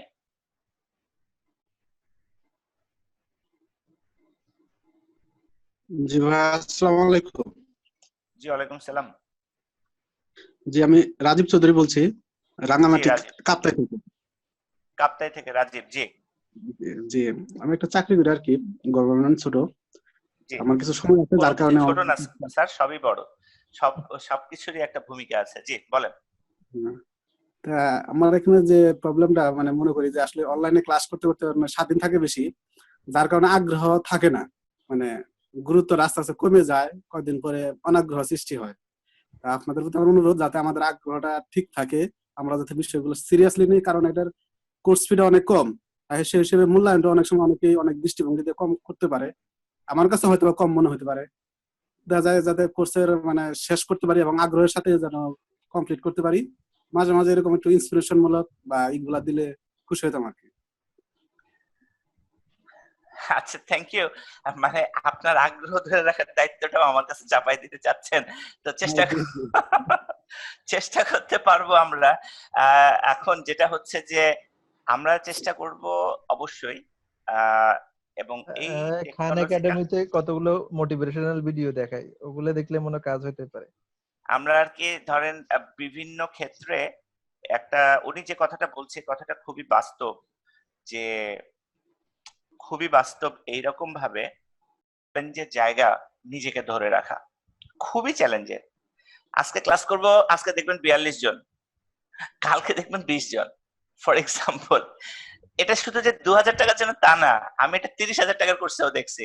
প্রথম দিন স্যার এত টাকা দিয়ে কোর্সে ভর্তি হয়েছি, এটা ফিজিক্যাল কোর্স, আমি তো চাই কিছু একটা করতে, এই কোর্সটা শেষ করে এটা করে ফেলবো সেটা করে ফেলবো, করতে চাই এবং সিরিয়াসলি করতে চাই। আমি এত টাকা দিয়ে ভর্তি, লারাফেল কোর্সের একদম বাস্তব একটা গল্প বলতেছি আর কি আমার এক্সপেরিয়েন্সে।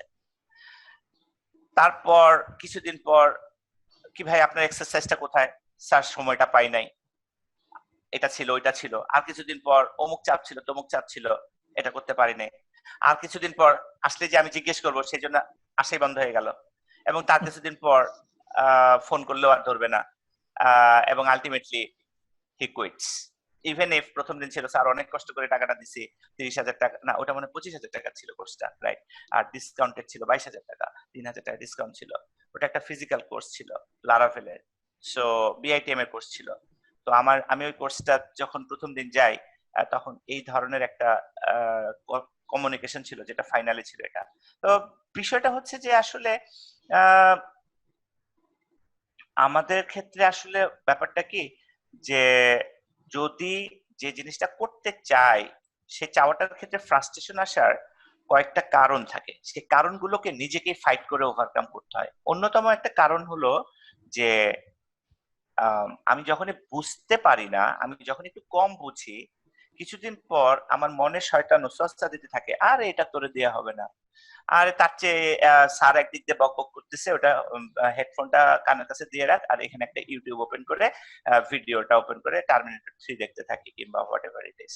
সো স্যার তো ভিডিওতে বক বক করছেই, কখনো ভালো লাগলে একটু শুনতেছি, তারপর আবার ভিডিও দেখতেছি, কারণ আমরা অনলাইনে ক্লাসগুলো যখন করি, এটা একটা কমন প্র্যাকটিস, আমরা আসলে পুরো মনোযোগ দিয়ে ক্লাসটা করি না। আরেকটা কারণ ঘটে, অনলাইনে মনিটর দিক তাকায় থাকতে থাকতে অটোমেটিক একটা মনোটোনাস টাইম চলে আসে, যেটাও খুবই ন্যাচারাল। আমি নিজেকে দিয়ে এটা বলতে পারি, আমি নিজে যখন অনলাইনে বিভিন্ন টিউটোরিয়াল পড়ি, দেখি, ক্লাস করি, আমার নিজেরও অনেক ক্ষেত্রেই নিজেকে আমি নিজেকে ধরে রাখতে পারি নাই, মনে হচ্ছে থাক রেকর্ড করে রেখে দিই, পরে দেখবো। রেকর্ড কি আর পরে দেখা হয়?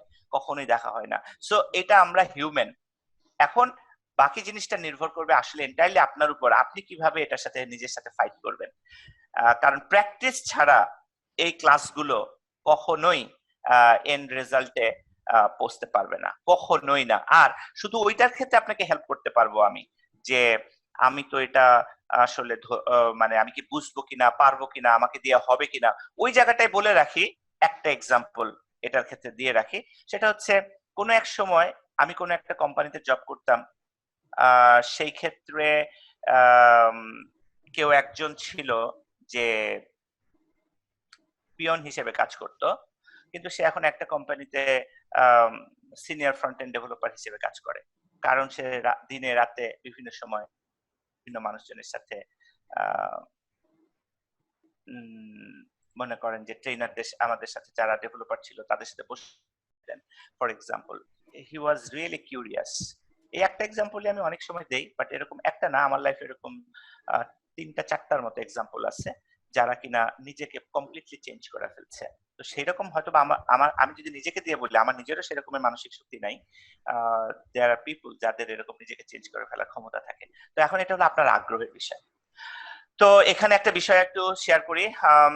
অনেক সময় অনেকে আমাদের এরকম বিভিন্ন রকমের প্রশ্ন থাকবে, আমরা প্রশ্নগুলো করব, ঠিক আছে, আবার আমিও একটা অ্যান্সার দিতে গিয়ে অনেক সময় বিভিন্ন দিকে চলে যাই। সো থ্যাংক ইউ কাকে, রাফিউল বারি খান, যে সরি মোহাম্মদ সোহাল, যে বিষয় বহির্ভূত প্রশ্ন না করার জন্য অনুরোধ করছি। Thank you. এটা আসলে যিনি প্রশ্ন করছেন তাকে আমি না করব না, যিনি প্রশ্ন করছেন তাকে আমি প্রশ্ন করতে এনকারেজ করব, অবশ্যই প্রশ্ন করবেন। আমি অ্যাজ এ উত্তরদাতা বা ট্রেনার যিনি থাকবেন, আমি হয়তো মাঝে মাঝে সেটাকে একটু কন্ট্রোল করতে পারি সময়কে ম্যানেজ করার জন্য। তো এটা একটা। সেকেন্ড, আরেকজন আমাকে চ্যাট বক্সে জানিয়েছেন যে what about class time, will it be change in general holidays ends? Okay, class টাইমের ব্যাপারটা হচ্ছে রমজান মাসে পুরো এটা আসলে জেনারেল হলিডেকে সামনে রেখে সেট করা হয় নাই, কারণ জেনারেল আমাদের কোর্সটা তো অলমোস্ট 4 মাস লম্বা। সো তার মধ্যে ঈদের বন্ধ ইত্যাদি আছে। তো সেই কারণে আমাদের যেটা প্ল্যান, রোজার মাসটা আমরা এই টাইমটা করব। রোজার মাসের পর আমরা এটা রাত 10টায় চলে যাবে ক্লাসটা, আর কি রাত 10টা বা 9টা ওইরকম সময় চলে যাবে রোজার পরে। এটা সপ্তাহে কয়দিন হবে? সপ্তাহে 5 দিন হবে। সপ্তাহে 5 দিন, কোন দিন কোন দিন আর কয়টা থেকে? এই যে 9টা থেকে হবে, আমরা শনি থেকে বুধ পর্যন্ত ইনিশিয়াল প্ল্যান করেছিলাম, তবে মনে হয় আমাকে আমরা আসলে ধরে নিয়েছিলাম এই কোর্সটার আমাদের টার্গেট অডিয়েন্স ছিল স্টুডেন্টস এবং ফ্রেশার্স। তো অনেকেই জব হোল্ডার জয়েন করেছেন আমাদের ইয়েতে, আমরা দেখতে পেয়েছি। তো যার কারণে তাদের সুবিধার্থে হয়তো আমরা মানে ফ্রাইডে করে অন্য একটা ওয়ার্কিং ডে ছেড়ে দিব, এইভাবে আমরা হয়তো একটু চেঞ্জ আনবো আর কি। সেটা আমরা শনিবারে জানাবো আপনাদেরকে, কারণ আজকের পরে নেক্সট ক্লাস শনিবার, সেই দিন আমরা জানাবো ওই আউটটা। বাট আদার 3টা ওয়ার্কিং ডে থাকবেই আর কিছু করার নেই এই মুহূর্তে, অর্থাৎ টোটাল 5 দিন। তো আমরা এবার চলে যাই পরের আলোচনাটায়, responsive web design using Bootstrap 4।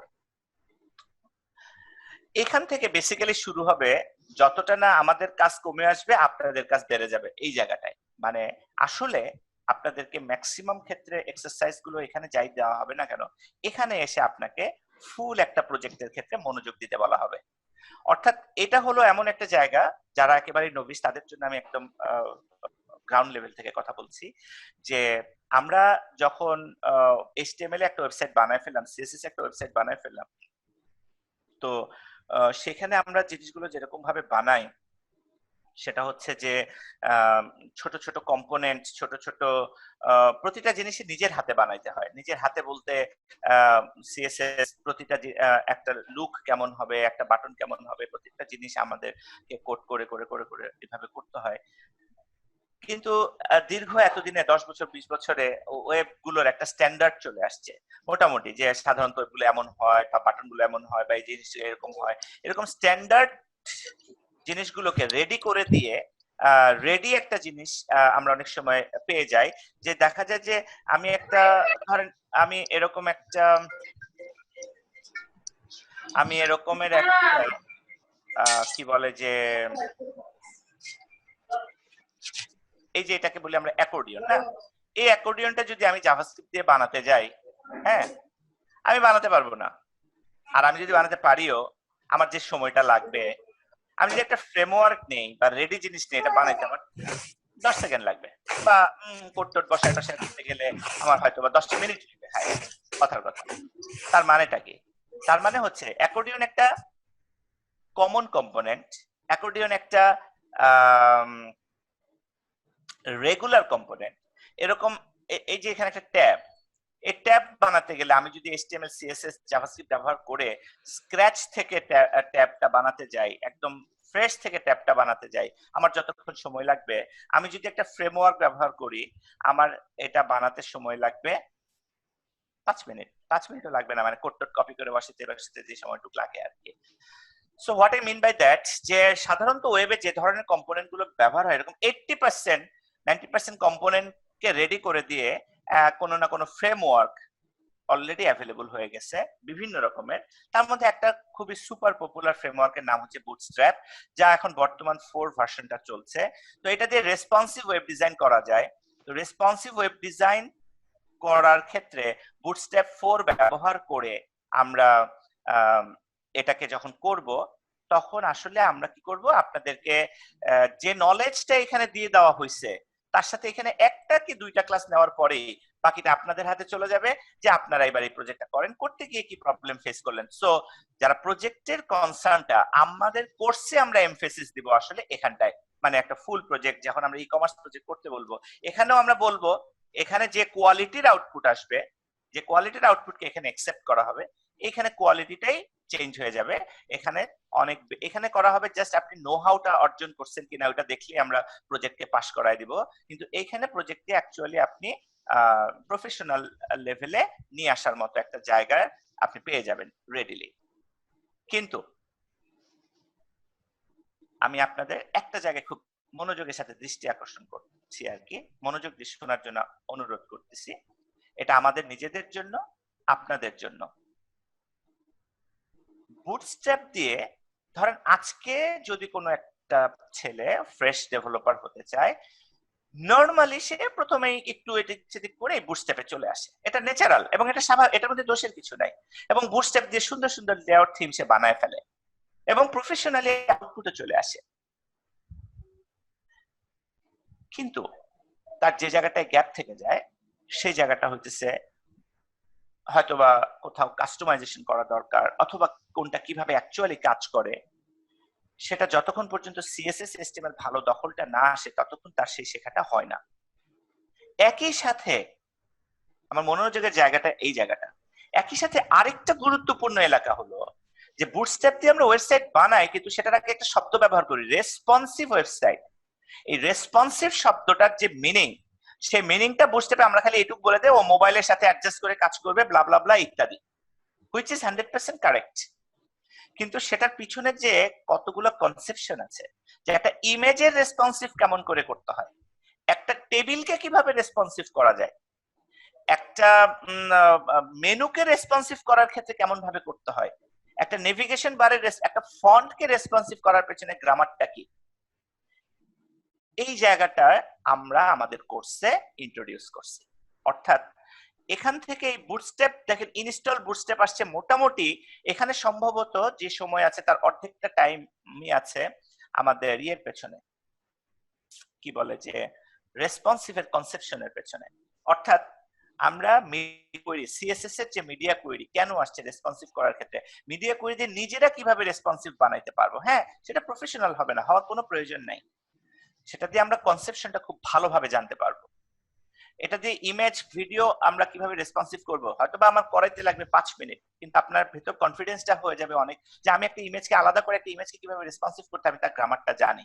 একটা টেবিলকে যে 4-5টা ওয়েতে রেসপন্সিভনেস চিন্তা করা হয় এবং কেন এক এক সময় এক একটা অ্যাপ্লিকেবল, সেটা আপনি এখানে জানতে পারবেন, যেটা শুধু বুটস্ট্র্যাপ শিখলে কখনোই আপনি জানতে পারবেন না। রেসপন্সিভ লেআউট, আমরা এমনিতে রেসপন্সিভ লেআউটের কনসেপশনটা যখন আমরা শুধু সিএসএস দিয়ে করব, আমরা গ্রামারটা যখন বুঝবো, বুটস্ট্র্যাপে যখন এটা করবো, আমাদের ভেতরের আন্ডারস্ট্যান্ডিংটা হয়ে যাবে অন্যরকম লেভেলের কনফিডেন্ট। আপনি পুরোটা একবারে হয়তো বুঝবেন না, কিন্তু আপনি জেনে যাবেন যে ওই জায়গাটা কোথা থেকে জেনে নিতে হবে, বুঝে যাবেন পুরোটা একবারে। আমরা কেউই একসাথে দৌড় শুরু করলে কেউ আশা করব না যে সবাই ফিনিশিং লাইন একসাথে টাচ করব, কিন্তু সবাই অন্তত পুরো জার্নিটার সাথে যারা থাকবো আমরা জেনে যাব যে এই জার্নিটা কেমন। তো সেটা আপনাকে বুটস্ট্র্যাপে কাজগুলো করার সময় এই রেসপন্সিভের কনসেপশন গুলো আপনাকে যে জায়গাটায় কনফিডেন্স লেভেল দিবে, যে ধরনের কাজে আপনি সাহস পাবেন, সেটা শুধু সরাসরি বুটস্ট্র্যাপে হাত দিলে আপনি সেটা পারবেন না, পেতেন না। তো সেই জন্য আমি ওই যে বললাম যে আপনাদেরকে মনোযোগ আকর্ষণ করতেছি দুটো কারণে, আপনাদের জন্য, আমাদের জন্য। আপনাদের জন্য মানে হচ্ছে এই যে এই জায়গাটায় যখন ক্লাস করব তখন যেন আমরা বুঝি যে আমরা আসলে নিজেদেরকে রেসপন্সিভ এর কনসেপশন এবং কিভাবে নিজে সিএসএস দিয়ে রেসপন্সিভ সিএসএস করা যায় নিজে নিজে করা শিখবো, তারপর আমরা একটা টুল ব্যবহার করব, বুটস্ট্র্যাপ ব্যবহার করব। আর আমাদের জন্য কেন বললাম, কারণ আমাদের এই কোর্সটা ব্যাখ্যা না করে আসলে কাউকে বোঝানো সম্ভব না এই কোর্সে কি আছে। সো আপনাদের কাছে কেউ যদি প্রশ্ন করে কোর্সটা কেমন, ক্লাসটা কেমন হচ্ছে, কোন জায়গাগুলোতে এটার আছে, আশা করি ওই পার্থক্যগুলো আমি আপনাকে ধরাই দিচ্ছি, সো দ্যাট আপনি যদি আমাদের কোর্স ভালো লাগলে তো নিশ্চয়ই আপনি আরেকজনকে আমাদের কোর্সের কথা বলবেন, ভালো না লাগলেও বলবেন। তখন আপনি অন্য একটা কোর্সের আউটলাইনের দিক যখন তাকাবেন, ওই দুটার মাঝে কম্পেয়ার করে আপনি দেখবেন যে এখানেও বুটস্ট্র্যাপ, এখানেও বুটস্ট্র্যাপ, কারণ দিন শেষে বুটস্ট্র্যাপ আমাদের শিখতে হবে। কিন্তু এটা বুটস্ট্র্যাপ শেখার পেছনের ব্যাকগ্রাউন্ড কি, আর অন্য জায়গায় বুটস্ট্র্যাপ শেখানোর অন্যটাকে আমি কিন্তু ভালো খারাপ বলার জন্য বলছি না ভাই, সবারই একটা নিজস্ব জায়গা আছে। হোয়াট আই মিন, আপনি যেন ব্যাখ্যা করতে পারেন কেন মিডিয়া কোয়েরি, কেন রেসপন্সিভ টেবিল, কেন রেসপন্সিভ লেআউট, তারপরে কেন বুটস্ট্র্যাপ, এটা যেন আপনি ব্যাখ্যা করে বলতে পারেন। সেই সেন্সে বললাম যেটা একই সাথে আপনাদের জন্য, একই সাথে আমাদের জন্য। কেন আমি প্রত্যেকটা ধরে আপনাকে বুঝাচ্ছি, যেন ক্লাস করার সময় আপনি প্রতিটা কম্পোনেন্টের ক্লাসের পেছনের উদ্দেশ্যটা বোঝেন, যে কেন এখানে ক্লাস কম্পোনেন্টটা নিয়ে আসা হয়েছে। কারণ ক্লাস তো আমরা শিখলাম, পরবর্তীতে আমরা দেখবো যে যখন আমরা পরবর্তীতে কখনো রিঅ্যাক্ট বা কোনো কিছু করব, তখন অবশ্য রিঅ্যাক্ট এখন ক্লাস কনসেপশনটা প্যারালালি অন্য জিনিস নিয়ে আসছে, অর্থাৎ প্রত্যেকটার সাথে রিলেভেন্সি আছে। সেই রিলেভেন্সি গুলো নিজে শেখার সময়ও বুঝবেন, যেটা আপনাকে নেক্সট লেভেলে নিজেকে ডিরেক্ট করার জন্য হেল্প করবে। একই সাথে আমাদের কোর্স আউটলাইনটা নিজে বোঝার পর যদি কেউ আপনাকে জিজ্ঞেস করে আশা করি সেটা আপনারা তখন মানে আমি যদি ভালো কিছু দিতে চেষ্টা করি আপনি আশা করি সেটা অন্তত ছড়াইতে আপত্তি থাকবে না। কেউ যদি জানতে চায়, যে জানাতে বলছি না, বাট অ্যাটলিস্ট কেউ জানতে চাইলে আপনি যেন ঠিক মতো জানাতে পারেন। সো ওকে, প্রোগ্রেসিভ নিয়ে যদি কারো কোনো প্রশ্ন থাকে, আমাদের আর 13 মিনিট সময় আছে আজকে, আমি পরের অংশটা চলে যাব। আমরা একটা প্রশ্ন নেই শুধুমাত্র, বাট যারা আগে করছেন তারা না, অন্য কেউ প্রশ্ন করেন, অন্য কেউ একটা প্রশ্ন করেন, নিজের নামটা বলেন, কোথা থেকে করছেন বলেন, তারপর আর কি কোশ্চেনটা করেন। আচ্ছা, আপনারা যেহেতু বলছেন না, আমি ইনসিস্ট করছি। তাইবুল ইসলাম, আপনি বলেন, আপনার নামটা বলেন। আচ্ছা, নাম আমি বলে দিচ্ছি, আপনি কোথা থেকে জয়েন করেছেন সেটা বলেন। আসসালামু আলাইকুম। আমি বাংলাদেশ স্টুডেন্ট পলিটেকনিক ইনস্টিটিউট ছাত্র, চট্টগ্রাম হাটাজারি থেকে বলতেছি। আমি বেসিক্যালি প্রথমে একটা প্রশ্ন করতে চাইছিলাম, সুযোগ পাই নাই, করতে পারি নাই। প্রশ্নটা হচ্ছে যে HTML ছাড়া অন্য কোনো ল্যাঙ্গুয়েজ দিয়ে কি ওয়েবসাইট ডিজাইন করা যায়? না, মানে প্রশ্নটার অনেক অর্থ হইতে পারে, কিন্তু আমি যদি বলি HTML ছাড়া কি আমি এরকম একটা ফ্রন্ট এন্ড পাবো, উত্তর হলো না। HTML ছাড়া কোনো ওয়েবসাইট বানানো সম্ভব না। আচ্ছা, ধন্যবাদ। হ্যাঁ, এবার আপনার প্রশ্নটাকে এবার একটু ইলাবোরেট করে আরেকটা জিনিস বলি আমি। সেটা হচ্ছে এই যে আপনি হয়তো কথার কথা রিঅ্যাক্ট দেখলেন ওখানে কোনো তো HTML নাই, সব জাভাস্ক্রিপ্ট, কিন্তু দিন শেষে তো ওয়েবসাইট হচ্ছে। ওই যে জাভাস্ক্রিপ্ট গুলো হচ্ছে, ওরা HTML তৈরি করতেছে ইন্টারনালি, সেটা আমরা শিখবো। জাভাস্ক্রিপ্টে যখন ডম করব তখন আমরাও এরকম বানাবো। অর্থাৎ জাভাস্ক্রিপ্টকে বলছি একটা programming language, more powerful than HTML and CSS। Powerful এই অর্থে যে ওকে বানানোই হয়েছে ওদেরকেও কন্ট্রোল করার জন্য, ওদের ভেতরে চেঞ্জ করার জন্য রান টাইমে। সো জাভাস্ক্রিপ্ট দিয়ে আপনি HTML তৈরি করে ফেলতে পারেন, HTML। কিন্তু দিন শেষে HTML এর টিআর ট্যাগ দিলে যে টেবিল রো আসে, এটা যদি না জানা থাকে, ওইটা যদি না তৈরি হয়, তাহলে তো জাভাস্ক্রিপ্ট দিয়েও আপনি ওয়েবসাইট বানাতে পারবেন না। তার মানে ব্যাপারটা কি, অ্যাপারেন্টলি দেখতে অনেক ক্ষেত্রে HTML নাই, আমি ওয়েবসাইট বানাই ফেলতেছি, এরকম অ্যাপারেন্টলি দেখতে মনে হতে পারে। দিন শেষে দেখবেন ও অবশ্যই HTML জেনারেট করে। তার মানে কি, HTML CSS ছাড়া আসলে এই লুকগুলো সম্ভব না, অসম্ভব। কারণ এদের বানানোই হয়েছে এই কাজটার জন্য, এদের বাদ দেওয়ার মানে কোনো প্রশ্নই আসে না ব্যাপারটাই। ওকে, আমরা নেক্সট আলোচনাটায় চলে যাই। Progressive web application using Workbox. Basically আপনাদেরকে মানে আপনাদের আমার কথাটা থেকে মানে হ্যাপি হইতে পারেন, আনহ্যাপি হইতে পারেন, জানি না, মানে অন্য অর্থে বলছি, শুধু এই কোর্সটাই হইতে পারতো, বা এই কোর্সটাই আমরা আসলে 20 ঘন্টায় দিয়ে দেখা যেত যে এর চেয়ে বেশি ফিসও আমরা বলতে পারতাম। হোয়াট আই মিন, যে প্রোগ্রেসিভ ওয়েব অ্যাপ্লিকেশন ইউজিং ওয়ার্কবক্স, সেটার ব্যাপারটা হচ্ছে এই যে এখানে মডার্ন ওয়েব ডেভেলপমেন্টের বর্তমান যে ট্রেন্ডটা, এটা আমরা অনেকেই এটার সাথে পরিচিত নই, অনেক ডেভেলপারও আমরা এটার সাথে পরিচিত নই, অনেক 2 বছর এক্সপেরিয়েন্স ডেভেলপারও আমরা এটার সাথে পরিচিত নই। কিন্তু this is coming, this is already, মানে এটা চলে আসছে, এবং এটাকে আমাদের সামনে অনেক কাজে লাগাতে হবে। যে আমরা এমন একটা ওয়েবসাইট বানাতে চাই যে ওয়েবসাইটটা মোবাইলে ইনস্টলেবল। আবার খেয়াল করেন, আমরা এমন একটা ওয়েবসাইট বানাতে চাই যে ওয়েবসাইটটা মোবাইলে ইনস্টলেবল। মানে আপনি যেরকম প্লে স্টোর থেকে অ্যাপ ডাউনলোড করেন, আপনার প্লে স্টোরে যাইতে হবে না, একটা ওয়েবসাইট ব্রাউজ করছেন, আমাদের পণ্ডিতটাকেও পাবেন, এখন পাবেন না, মানে আমাদের এটা যিনি ডেভেলপ করছিলেন উনি হঠাৎ অসুস্থ হয়ে গেছেন, করতেছিলেন যিনি, আপাতত পদ আছে। তো যেটা হচ্ছে যে আপনি যখনই দেখবেন পণ্ডিত.com ব্রাউজ করছেন, একটা অপশন আসবে, অপশন এসে বলবে যে এটা কি তোমার হোম স্ক্রিনে অ্যাড করতে চাও মোবাইল থেকে। এগেইন মোবাইল থেকে আপনি যখন ট্যাপ করলেন যে হ্যাঁ চাই, মোবাইলে দেখবেন একটা আইকন চলে আসছে একদম অ্যাপের মতো। পরবর্তীতে যে কোনো সময় ওটাকে ক্লিক করবেন, দেখবেন যে আপনার মোবাইলে অ্যাপটা লোড হয়ে গেছে, আপনার মোবাইলে অ্যাপ্লিকেশনটা চলে আসছে, অর্থাৎ ব্রাউজার চলে আসছে। এটা হইতেছে নেটিভ অ্যাপের যে সুবিধা। আর আমি একটা বাক্যে এটাকে ছেড়ে দিই, বলেন তো আপনি লাস্ট 1 মাসে কয়টা অ্যাপ ডাউনলোড করছেন? যে কোনো একজন বলেন। সাকিবুল, আপনি আপনার কোথা থেকে কথা বলতেছেন বলে আপনি একটু বলেন তো গত 1 মাসে কয়টা অ্যাপ ডাউনলোড করছেন? হ্যালো, আমাকে শোনা যাচ্ছে? আসসালামু জি, আলাইকুম। এখন শোনা যাচ্ছে। ওয়ালাইকুম সালাম। জি, আমি সাকিবুল আজম। বেসিক্যালি আমি হচ্ছে চিটাগং এর ছেলে, বাট আমার জব এখন হবিগঞ্জে একটা প্রাইভেট কোম্পানিতে জব করতেছি হিসেবে। লাস্ট 1 মাসে আমি 4-5টা অ্যাপস মিনিমাম এই 4-5টা জুম অ্যাপস সহ জুম সহ যে হ্যাঁ। কিছুদিন আগে আমি জুমটা ডাউনলোড করছি আমার লাস্ট অ্যাপস হচ্ছে এটাই। সো যদি আমরা একটু খেয়াল করি, এরকম আরো 5 জনকে আমি জিজ্ঞেস করি, দেখবেন যে এরকমই বলবে, এবং তার মধ্যে যে 4-5টা যদি কেউ বলেন, তার মধ্যে 2টা বা 3টা এমন থাকবে যে কোন একটা পারপাসের জন্য করতে হয়েছে। যেমন জুম করতে হয়েছে ক্লাসের জন্য, করোনা বিডি ডাউনলোড করতে পারেন বর্তমান করোনা সেলফ অ্যাসেসমেন্ট করার জন্য, তারপর আপনি এরকম যে কোনো আপনি উবার হয়তো ডাউনলোড করবেন, কথার কথা মানে কোন একটা পারপাসের জন্য করছেন স্পেসিফিক। আদারওয়াইজ আপনি অ্যাপের প্রতি আগ্রহ হারাই ফেলছেন। মানে কমন কত, আচ্ছা এই অ্যাপটা দেখি, অ্যাপ স্টোরে যাই, একটা অ্যাপ খুঁজি, আচ্ছা দেখি তো এটা একটা হয়তো ফানি অ্যাপ হইতে পারে, নামাই। এই আগ্রহটা কিন্তু আমার মনে হয় নাই। যেটা বলা হয় যে অ্যাকচুয়ালি অ্যাপ ডাউনলোড সংখ্যা এখন 0 ওয়ার্ল্ড ওয়াইডে। ইউএস এর একটা স্ট্যাটিস্টিক্স, মান্থলি অ্যাপ ডাউনলোড সংখ্যা 0। কেন অ্যাপ ডাউনলোড করে না? তো ওই অ্যাঙ্গেল থেকেই এই ধর যে অ্যাপের জগতের সুবিধাগুলো নিয়ে, ইন্টারনেটের জগতের সুবিধাটা নিয়ে নতুন যে ট্রেন্ডটা, নতুন যে টেকনোলজিটা এখন প্রমোট হচ্ছে, সেটাই হচ্ছে পিডব্লিউএ, প্রোগ্রেসিভ ওয়েব অ্যাপ্লিকেশন। তো এটা নিয়ে বেশি এখন বললে আসলে বোঝাও যাবে না, এটা আমরা সামনে এটা নিয়ে আলাদা অনেক বলবো, আরো অনেক বিভিন্ন ভাবে বলবো, ক্লাস না, ক্লাসের বাইরেও বিভিন্ন সময় আমরা এটা নিয়ে আসলে আপনারা এটার বিভিন্ন প্রমোশন পাবেন, বিভিন্ন ডিসকাশন পাবেন, এটার উপর শুনতে পাবেন। একটু শেষ করি, আমি বলে দিচ্ছি। জি, আমি শুনবো কোশ্চেনটা, আমি শেষ করে নিচ্ছি। তো সেই অ্যাঙ্গেল থেকে আমরা এই প্রোগ্রেসিভ ওয়েব অ্যাপ্লিকেশনটা যখন করব, সেই প্রোগ্রেসিভ ওয়েব অ্যাপ্লিকেশনটা আমাদেরকে হেল্প করবে ওই নলেজটা দিতে যে কিভাবে একটা ওয়েব অ্যাপ্লিকেশন কিভাবে অ্যাপ লাইক বিহেভিয়ারও করতে পারে, আবার ওয়েবসাইটের বিহেভিয়ারও করতে পারে। সো এটা কিন্তু আগের যেটা রেসপন্সিভ ওয়েব ডিজাইন অর্থাৎ আরডব্লিউডি, তারপরে স্টেপ পিডব্লিউএ অর্থাৎ একই সাথে, এবং এটা করার সময় আরডব্লিউডি রেসপন্সিভ ওয়েব ডেভেলপমেন্ট যেমন আমরা বুটস্ট্র্যাপ দিয়ে করব, পিডব্লিউ এটা আমরা সেরকম ওয়ার্ক বক্স দিয়ে করব। এই হচ্ছে আমাদের প্রোগ্রেসিভ ওয়েব অ্যাপ্লিকেশনের এটা একটা 20 ঘন্টার সেশন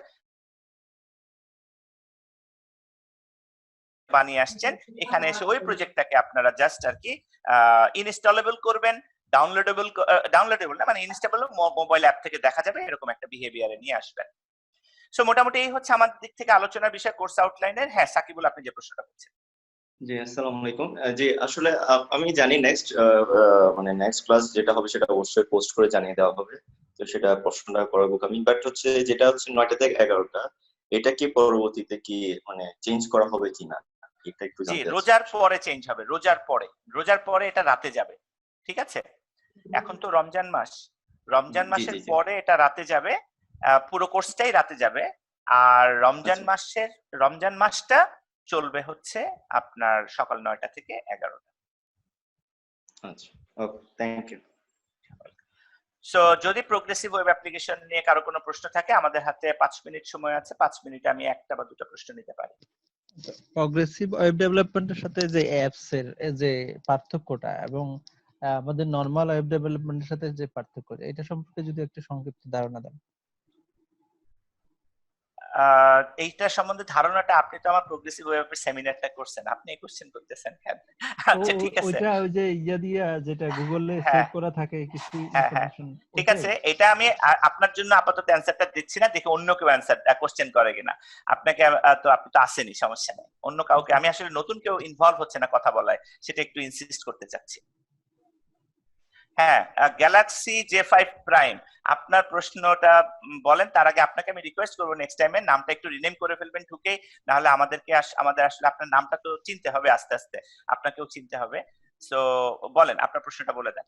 আর কোর্স ক্যালেন্ডার, হ্যাঁ এই কোর্স ক্যালেন্ডার সোহেল রানা, অবশ্যই আমরা কোর্স ক্যালেন্ডার দিয়ে দিচ্ছি, পুরো কোর্সের দিয়ে দিচ্ছি বলতে শনিবারে আপনি আমাদের ওয়েবসাইটে পাবলিশ করা অবস্থায় পাবেন। আমরা জাস্ট এমনি এখন জেনে রাখেন সকাল 9টা থেকে 11টা, শুক্র শনি রবি সোম মঙ্গল, এই 5 দিন, শুক্রবার থেকে আর কি, আই মিন আগামী শনিবার হবে, ডোন্ট থিংক যে আগামী শুক্রবার হবে, আগামী শনিবার থেকে শুরু হবে এবং পরবর্তীতে আমরা 5 দিন করব, এরকম 2টা অফ ডে নিব আর 3টা ওয়ার্কিং ডে নিব। টাইম একটাই, 9টা থেকে 11টা, ডিউরিং রমজান টাইম একটাই। ইকরামুল, কাইন্ডলি একটু নোট নেন যে আমাদের ফেসবুক গ্রুপে পোস্টটা দিয়ে দেন, যেহেতু এটা নিয়ে বেশ কয়েকটা কোশ্চেন আসছে, সো এটা নিয়ে একটা প্রয়োজন আছে তাদের সবার, সেই জন্য আর কি। আমি ইকরাম হোসেন, আমি কি একটু প্রশ্ন করতে পারি? জি শিওর। আচ্ছা, ওয়ার্কবক্সটা কি তাহলে কোড এডিটর কোন একটা সফটওয়্যার? ওয়ার্কবক্স হচ্ছে একটা ফ্রেমওয়ার্ক, লাইক বুটস্ট্র্যাপ যেমন একটা ফ্রেমওয়ার্ক, ওয়ার্কবক্স হচ্ছে পিডব্লিউ প্রোগ্রেসিভ ওয়েব অ্যাপ্লিকেশন বানানোর ফ্রেমওয়ার্ক। পিডব্লিউটা তাহলে সে কি অ্যাপস এর মতন কি আচরণ করবে? একদম পুরোপুরি অ্যাপস এর মতো আচরণ করবে যদি আপনি সমস্ত বৈশিষ্ট্যগুলো বসাতে শুরু করেন। পুরোপুরি অ্যাপস এর মতো আচরণ করবে, বাট অ্যাপ হয়ে যাবে না, মানে অ্যাপ লাইক। আপনি যে বললেন যে আমরা যখন ব্রাউজ করে ইউজ করতেছি তখন সে আমাকে কোশ্চেন করবে আমি কি আমার ডেস্কটপে বা এর মধ্যে রাখতে চাচ্ছি কিনা, তখন কি সে শর্টকাট হয়ে থাকবে নাকি অ্যাপস এর মধ্যে ইনস্টল হয়ে আমার দেখতে অ্যাপে, হ্যাঁ হ্যাঁ হ্যাঁ বুঝতে পেরেছি। বেসিক্যালি সে একটা সে যে কাজটা করবে, অ্যাপের বৈশিষ্ট্যগুলো কি? অ্যাপের বৈশিষ্ট্য হলো খুব সংক্ষেপে একটু মানে ব্রিফিং দিয়ে দিই যেহেতু কোশ্চেনটা আসছে। অ্যাপের বৈশিষ্ট্য হচ্ছে অফলাইনে ব্রাউজ করতে পারেন, তাই না? জি। আর অনলাইনে ওয়েবের বৈশিষ্ট্য হচ্ছে ইন্টারনেট ছাড়া ব্রাউজ করা যায় না, এই তো বিষয়টা। তো এটা হবে এমন একটা ইন্টারনেট বেসড ওয়েব অ্যাপ্লিকেশন যাকে আপনি অফলাইনে ব্রাউজ করতে পারবেন অ্যাপের মানে সে সোর্সগুলো নিয়ে সেই স্টোর করে রাখবে আমার মোবাইলের মধ্যে, এবং সোর্সগুলো থেকে সে আমাকে আমি যখন এরকম ইনস্ট্রাকশন দেব সে আমাকে কোনো শো করবে, অফলাইনের মতো ইউজ করবে না। মানে আপনার এক্সপেরিয়েন্সটা হবে অ্যাপের মতো, কিন্তু সে আসলে অন্য অ্যাপ যেভাবে কাজ করে সেভাবে কাজ করছে না, এই হলো বিষয়টা। আপনার এক্সপেরিয়েন্সটা হবে পুরো অ্যাপের মতো, ব্যাকগ্রাউন্ড গ্রামারটা টোটালি ডিফারেন্ট। জি বিশ্বনাথ, জেএস নিয়ে কোশ্চেন বলে ফেলেন। আসসালামু আলাইকুম ভাই। তো এগেন আমার জেএস নিয়ে কোশ্চেন, তো যেটা হলো যে জেএস এ আপনারা 46 আওয়ার দিবেন, দিস ইজ টু গুড। তো অ্যাকচুয়ালি এটা কি রিঅ্যারেঞ্জ করা যাবে কিনা বা সম্ভব কিনা আরেকটু বাড়ানোর জন্য? দেখা যাচ্ছে এটা আমি বলতে চাই বুটস্ট্র্যাপে 60 hours, students 60 hours, this is also too good, but জেএসটা আরেকটু রিঅ্যারেঞ্জ করা আসলে যাবে কিনা বা পসিবল কিনা? আচ্ছা, থ্যাংক ইউ ভেরি মাচ। মানে বেসিক্যালি বিষয়টা হচ্ছে যে অ্যাঙ্গেলে আপনি আসলে এক্সপেকটেশন করছেন হুইচ ইজ ন্যাচারাল, যে আমি যদি ইভেন এইচটিএমএল ও যে আওয়ার দিছি আমাকে অনেক কি বলে এটাকে, মানে আমাকে অনেক স্কুইচ করে টাইমটা নিয়ে আসতে হয়েছে। সিএসএস এ তো অনেক স্কুইচ করা, তো ওই শব্দটা শুনলে মনে হবে হায় হায় তাহলে সব কি আপনি এরকম স্কুইচ করা তাড়াতাড়ি পড়ায় চলে যাবেন, পরে আমি শিখতে পারবো কি পারবো না, এটা এই প্রশ্নের না কোনো উত্তর হবে না, কারণ এটা আমার লাস্ট 20 বছরের এক্সপেরিয়েন্স থেকে, তো মানে উত্তর হবে না। এই জন্য লম্বা করলে এত লম্বা কোর্স, আবার লম্বার সাথে তো ধরেন আরো অনেক কিছু জড়িত থাকে, আবার শর্ট করলে এটা কি কিছু চেঞ্জ করা যায়? এটা খুবই ন্যাচারাল। আমি কিন্তু আপনার এই কোশ্চেনটার মুখোমুখি বহুবার হয়েছি, আপনাদেরকে উত্তরটা খুবই স্ট্রেট ফরওয়ার্ড দিতে চাই এইবার। সেটা হচ্ছে যে আমরা খুব প্রিসাইসলি এবার আওয়ার ফলো করব, খুব প্রিসাইসলি, অর্থাৎ চেষ্টা করব 2 ঘন্টার ক্লাস 2 ঘন্টার মধ্যেই রাখতে, যে টার্গেটটা করা সেটা আগে থেকেই গুছিয়ে আপনাকে ডেলিভার করে দিতে। এখন আপনার যে এক্সপেকটেশন না, এটা কিন্তু ন্যাচারাল এই জন্য যে জাভাস্ক্রিপ্ট বলি, ইভেন এই যে রেসপন্সিভ এর মধ্যে বলি, প্রতিটা জিনিসে এত কিছু বলার আছে যেগুলো বলতে গেলে আসলে প্রতিটাকেই আরো লম্বা করা সম্ভব। তো বাকিটাকে আমরা ওইভাবে এক্সপেকটেশনে না রেখে, কারণ এক্সপেকটেশন আমি এই মুহূর্তে কথাও দিব না, তারপর ক্লাস করতে গিয়ে যদি কোনো চেঞ্জ আসে সেটা কমপ্লিটলি অ্যাডিশনাল বোনাস, কম তো দিব না, লাগলে বেশি, এটা কমপ্লিটলি ডিফারেন্ট, কিন্তু সেটার কোনো প্রমিস করব না। প্রমিস একটাই, আমাদের টোটাল আউটলাইনটা এবার খুব স্ট্রিক্টলি ডেটের সাথে মেনটেন করতে আমরা চেষ্টা করব। আপনি হয়তোবা যে জায়গাগুলোতে আপনি ফিল করবেন ইউ নিড সাম সাজেশন, আমি রিকোয়েস্ট করব, আমরা অলওয়েজ চেষ্টা করি হেল্প করতে সো ফার পসিবল। আমি বলবো আপনি সেগুলোর একটা লিস্ট ডাউন নোট করে রাখবেন। আমরা আগে কোর্সটাকে ঠিক মতো শেষ করি, সেই কোর্সটা শেষ হওয়ার পর দেখা যাবে যে এমন কোন সিচুয়েশন আসতেও পারে যে যারা খুব সিরিয়াস, যারা রিয়েলি খুব চেষ্টা করছেন কিন্তু কিছু জিনিস সিরিয়াসলি চাচ্ছেন, মেবি তাদের জন্য আমি কোনো অপশন তৈরি করতে পারি। কারণ আমি তো চাই দিন শেষে একটা সাকসেস স্টোরি তৈরি করতে, যে সেটা করার জন্য সব দিক ঠিক রেখে যতটুকু সম্ভব ততটুকু আমরা করতে চাই, কিন্তু এটা কোনো প্রমিস আকারে এই মুহূর্তে বলতে চাই না যে আমি এখানে বাড়াবো।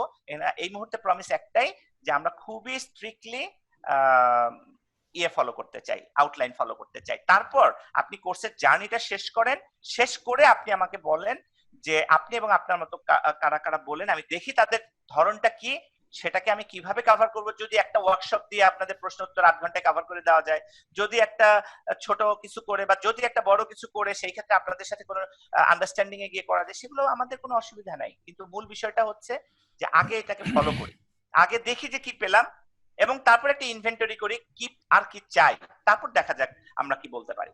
ঠিক আছে? কারণ এখানে আমরা যেমন ধরেন আমি আপনাকে একটা জিনিস বলি, একটু আগে একজন প্রশ্ন করছিলেন না, বলছিলেন না যে মোটিভেশনাল সামথিং লাইক, এই যে একটা প্রশ্ন, এই প্রশ্নটা কিন্তু দুটো পার্সপেক্টিভে দেখা হবে।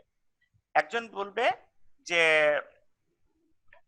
এইরকম মোটিভেশনাল কথা ক্লাসে খুবই গুরুত্বপূর্ণ, এটা কিন্তু সন্দেহ নাই, কিন্তু মোটিভেশনাল কথা বা মোটিভেশন ইন্সপাইরেশনাল জিনিসপত্র বলতে গেলে কিন্তু একটু অফ টপিকে যেতেই হয়। আবার এট দ্য সেম টাইম আমাদের কারো কারো থাকবে একটা দৃষ্টিভঙ্গি, ইস অফ টাইমের কথাটা বেশি হয়ে যাচ্ছে বা এটা একটু কম থাকতেছি ক্লাসে, অফ টপিকটা।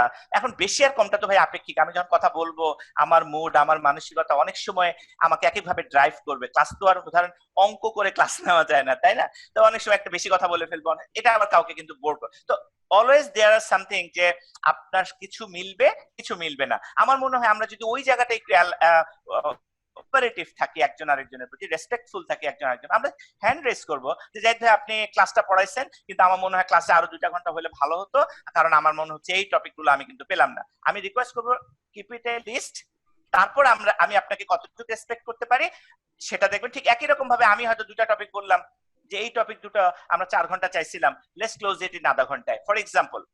হয়তো এটাকেও আপনারা কেউ কেউ একটা লেভেল পর্যন্ত রেসপেক্ট করেন। আমার ধারণা কোঅপারেশন অ্যাকচুয়ালি আমাদেরকে হেল্প করবে। আর যেহেতু এই কোর্সটার ক্ষেত্রে আমরা একটু ম্যাস ভলিউমের দিকে টার্গেট করেছি, যে বেশি স্টুডেন্ট, কারণ আমাদেরও তো টাইমের একটা মানে প্রাইস অ্যাড করতে হয়, ভ্যালু অ্যাড করতে হয়। না হয় করোনা উপলক্ষে আসলে আমরা এটাকে অনেকটা করোনার আমাদের আসলে এই কোর্সটার জন্মের পিছনের একটা ছোট গল্প আছে, কিছুটা পার্শিয়ালি ফুল না। হঠাৎ করে আমাকে একজন জানতে চাইলেন করোনা রিলেটেড কিছু ফান্ডে আমি হেল্প করতে পারবো কিনা, এরকম আমার ফ্রেন্ড সার্কেলকে বলতে পারবো কিনা। তখন আমার মনে হলো যে ঠিক আছে একটা কাজ করি, এরকম একটা কোর্স দিয়ে দিই, তার থেকে একটা অংশ করি, তাহলে সবকিছুই হলো, তাদেরকেও কিছু অ্যাসিস্ট করতে পারলাম। তো এই অ্যাঙ্গেল থেকে এই কোর্সটা যেরকম ভাবে দাঁড় করানো হচ্ছে, এখানে টাইম টুইম এভরিথিং আমি খুব রিজিড এবং ফিক্স রাখতে চাই। তারপর যখন আবার আপনার সাথে আমার একটা আন্ডারস্ট্যান্ডিং হলো, আপনিও আমার কিছু বুঝলেন, আমিও আপনার কিছু বুঝলাম, কোর্স শেষে আমরা একটা ইনভেন্টরি করি, যার যার আরো কিছু জানা দরকার একটা ইনভেন্টরি করি যে আমি আর কি চাই, তারপর আমরা না হয় ওটা নিয়ে কথা বললে আমার মনে হয় ভালো হবে। আমরা পারস্পরিক যদি কোঅপারেটিভ এন্ড রেসপেক্টফুল থাকি, আমার মনে হয় যে ইনশাআল্লাহ আমরা একটা সাকসেসফুল কিছু পাবো। আর at least আপনার সময়টা অপচয় না হয় সেই জায়গাটা আমরা ইয়ে করতে পারি। সো আমার মনে হয় আমার out of time 5 minute. One last question. জি বাবুর ভাই বলেন। বাবুর ভাইয়ের কোশ্চেন সংখ্যা প্রতি ক্লাসে 2টা, বলেন। জি, তারপর যত কোশ্চেন থাকে আমারে ফোন করবেন।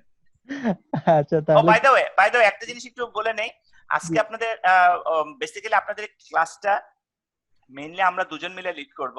Web design and development lead করবেন madam, JavaScript and PW lead করব আমি, আর একই সাথে responsive web development using Bootstrap এটা এবং এইচটিএমএল সিএসএস এটা করবেন ম্যাডাম, আর জাভাস্ক্রিপ্ট আর ওয়ার্কবক্স করব আমি। আর মাঝে মাঝে ইমার্জেন্সি কেসে হয়তো কোনো ক্লাস যেন বন্ধ না থাকে, ইমার্জেন্সি কেসে কোনো আমাদের অন্য ডেভেলপার ক্লাসে ঢুকতে পারে। এবার বলেন বাবুর ভাই। না আমি তাহলে আপনাকে ফোনেই প্রশ্নগুলো করি, সময় নষ্ট না করি। সো ইয়েস স্যার তনু, আপনি অবশ্যই আমাদের ক্লাস ওভার, আমি হয়তো একটা দুটো প্রশ্ন আলোচনা করি, আমরা ক্লোজ করে দিব। উৎপল কান্তি দাস, কোন প্রজেক্ট নিয়ে আপনার হেল্প কিভাবে পাবো? যদি ফেসবুক গ্রুপে হেল্প চাই অ্যানসার নাও পেতে পারি, তাই জানতে চেয়েছিলাম। আমি একটু বলি, আসলে আমি হেল্প করব কথাটা বললে এটা মিসলিডিং হবে, কিন্তু আমি মনে করি পণ্ডিত টিম আপনাকে কম বেশি হেল্প করতে পারবে, তবে সেটা আউট অফ স্কোপে প্রজেক্টে হেল্প করার চান্সটা খুবই কম। আমরা ইন স্কোপ অর্থাৎ আপনাকে ক্লাসে যেটা আলোচনা করা হয়েছে এটার সাথে রিলেটেড যে কোর্স আমরা করছি, সে প্রজেক্ট আমরা করছি, সেটাতে আপনাকে হেল্প করার ক্ষেত্রে আপনি ফিডব্যাক বেশি পাবেন। কিন্তু আমাদের গ্রুপের মধ্যে যেহেতু আমাদের ডেভেলপার যারা সিনিয়র লিডার যারা আছেন তারা সবাই এই গ্রুপে আমি জয়েন করিয়ে দিয়েছি। কারো যদি আপনি একটা প্রশ্ন করলেন, সেটা যদি তার সময় থাকে অ্যাভেলেবল, সে অবশ্যই রেসপন্স করে দিবে। বাট আমাদের প্রমিসটা থাকবে শুধুমাত্র ক্লাস কেন্দ্রিক, নট আউট অফ ক্লাস। এটা হলো প্রমিসের অংশ, বাকিটা হলো কানিস ফাতেমা হ্যান্ড রেজ করে রেখেছেন। আপনি কি নাকি ইকবাল হোসেন মনে কথা বলছেন? আমি তো বলেছি জি। জি জি বলেন। আমি মনে হয় কোশ্চেন করে ফেলেছি, আমার হ্যান্ডটা মনে হয় চলে গেছে, কোশ্চেন ঠিক আছে, শেষ না কানিজ হয়েছে। ফাতেমা যদি কোনো প্রশ্ন হ্যান্ড রেজ করেছেন, আপনি কি প্রশ্ন করবেন? আপনার পরিচয়টা আসসালামু বলেন। আলাইকুম। ওয়ালাইকুম সালাম। আমি চট্টগ্রামের সীতাকুণ্ড থেকে বলছি। আমার কোয়েশ্চেনটা হচ্ছে, কিছুদিন আগে আমি গুগলে ওয়েদার আপডেট দেখার জন্য সার্চ করছিলাম। ওরা আমাকে বললো যে আপনি কি স্ক্রিনশটে মানে আপনার স্ক্রিনে এটা চান, হোম স্ক্রিনে এটা চান, এক্স্যাক্টলি ওই জিনিসটাই। হ্যাঁ, ওই জিনিসটাই কি ওয়ার্কবক্স? জি জি, ওই জিনিসটা ওয়ার্কবক্স না, ওই জিনিসটা হচ্ছে প্রোগ্রেসিভ ওয়েব অ্যাপ, যেটা করার জন্য প্রয়োজনীয় ফ্রেমওয়ার্ক গুলোর মধ্যে গুগলের ফ্রেমওয়ার্কটার নাম ওয়ার্কবক্স। গুগল যে ফ্রেমওয়ার্কটা দিয়েছে সেটার নাম ওয়ার্কবক্স। আচ্ছা আচ্ছা আচ্ছা, হ্যাঁ আচ্ছা, তো থ্যাংক খুব ইন্টারেস্টিং না? ওটার জন্য ওয়েট করবেন, আমি জানি। ইউ। কেউ চাইলে কি আজকের পরে জয়েন করতে পারবে? আজকের পরে বলতে শনিবার পর্যন্ত আমরা এই অফারটা আসলে রাখছি। অনেকে আর কি আমাদেরকে দু একজন, বেশি না 8-10 জনের মতো মনে হয় এখনো আছে, যারা কোনো কারণে ওই যে বিকাশ পায় নাই, পায় নাই। ইকরামুল আমাকে যতটুকু গতকালকে রাত পর্যন্ত বলেছিল যে 10-11 জন মৌখিকভাবে কনফার্ম করেছে, কিন্তু কিছু প্রবলেমের কারণে করতে পারছে না। তো তাদেরকে হয়তো আরো 2 দিন দিব, বাট শনিবারের পর এই অফারটা আর থাকবে না। এই অফারটা তিল শনিবার আর কি ছিল আর কি। এরপর যেটা হবে সেটা হচ্ছে যে হয়তো জাভাস্ক্রিপ্টকে কেউ আলাদা করে করবে, সেটা আমাদের রেগুলার প্রাইসে করবে, সেটার সাথে এই স্পেশাল প্রাইসটার কোনো সম্পর্ক থাকবে না। এই স্পেশাল অফারটা শনিবারেই শেষ। একটা প্রশ্ন করতে যাচ্ছিলাম। জি, এটাই লাস্ট। থ্যাংক ইউ, বলেন। আমি হাকামুল্লাহ চৌধুরী, চট্টগ্রাম থেকে। জি স্যার, আপনি বলছেন আমাদের এই কোর্স আউটলাইনটা ফ্রন্ট এন্ড ডেভেলপমেন্টটাকে করবে। এটা কি আসলে আমরা পুরো ফ্রন্ট এন্ড ডেভেলপমেন্টটা পুরোটাকে কি টাচ করবে এই কোর্স আউটলাইনটা? 200%। এই জন্য 200% যে সাধারণত ফ্রন্ট এন্ড ডেভেলপমেন্ট বলতে এখনো পর্যন্ত মানুষজন যে কোনো জায়গার কোর্সকে HTML CSS বুটস্ট্র্যাপ দিয়ে ফ্রন্ট এন্ড ডেভেলপমেন্ট শেষ হয়ে যায়, কিছু যে কোয়েরি থাকে। এবার আমি কেন 100% এর পর বাড়তি দেব? কারণ এইটুক দিয়ে HTML CSS বুটস্ট্র্যাপ করার মাধ্যমে আপনি আসলে ফ্রন্ট এন্ড ডেভেলপমেন্ট কমপ্লিট করতে পারেন, যে কোনো ওয়েবসাইট বানাতে পারেন, ইভেন বিক্রিও করতে পারেন, ইভেন প্রফেশনাল লেভেলে সেলসও করতে পারেন। কিন্তু এটাকে আমি বাড়তি ভ্যালু দিচ্ছি কোন জায়গা থেকে? জাভাস্ক্রিপ্টটা ইন ডেপথ, যেটা আপনাকে ফ্রন্ট এন্ডকে ভবিষ্যতে বর্তমান ফ্রন্ট এন্ডের ট্রেন্ড যেদিকে, আমরা এখনো সেদিকে অনেকেই আগাই নাই, সেই দিকে যাওয়ার যে ব্যাকগ্রাউন্ড রেডিনেস, স্ট্রং রেডিনেস, সেটাতে জাভা হেল্প করবে।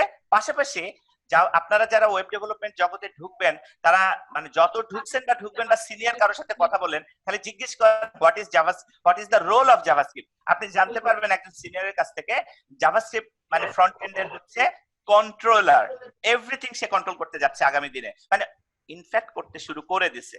এক্সপেরিয়েন্সটা হয়তো আমরা জানি। সো সেই অ্যাঙ্গেল থেকে জাভাস্ক্রিপ্টের তো আর শেষ নাই, তার যে আউটলাইনটা আছে এটা পুরোটাই এখানে ইনকর্পোরেটেড। এবং ইন অ্যাডিশন টু দ্যাট ওয়ার্কবক্স তো আপনি বললাম যে সিনিয়র ডেভেলপাররাই 2-3 বছর যারা এক্সপেরিয়েন্স, তারা জানেই না এই জিনিসটা এখন যে চলে আসছে, সেই জায়গায় আমরা এটাকে ইনক্লুড করে দিছি আমাদের কোর্সে। সো কতটুকু কমপ্লিট করেছি আশা করি বুঝতে পেরেছেন। তবে একটা তবে অ্যাড করব, সেটা হচ্ছে ধরেন বুটস্ট্র্যাপের মতো আরো ফ্রন্ট এন্ড ফ্রেমওয়ার্ক আছে, যেমন এখন পপুলার হচ্ছে ম্যাটেরিয়াল ডিজাইনের ফ্রেমওয়ার্ক গুলো, এখন পপুলার হতে পারে ম্যাটেরিয়াল ডিজাইনের কথাই বলি, ওটা যেমন আমরা এখানটায় আর কভার করি নাই, হ্যাঁ, কারণ এত কিছু তো আনতে পারবো না, বাট ওটা আপনি নিজেই তখন পরবর্তীতে করে নিতে পারবেন।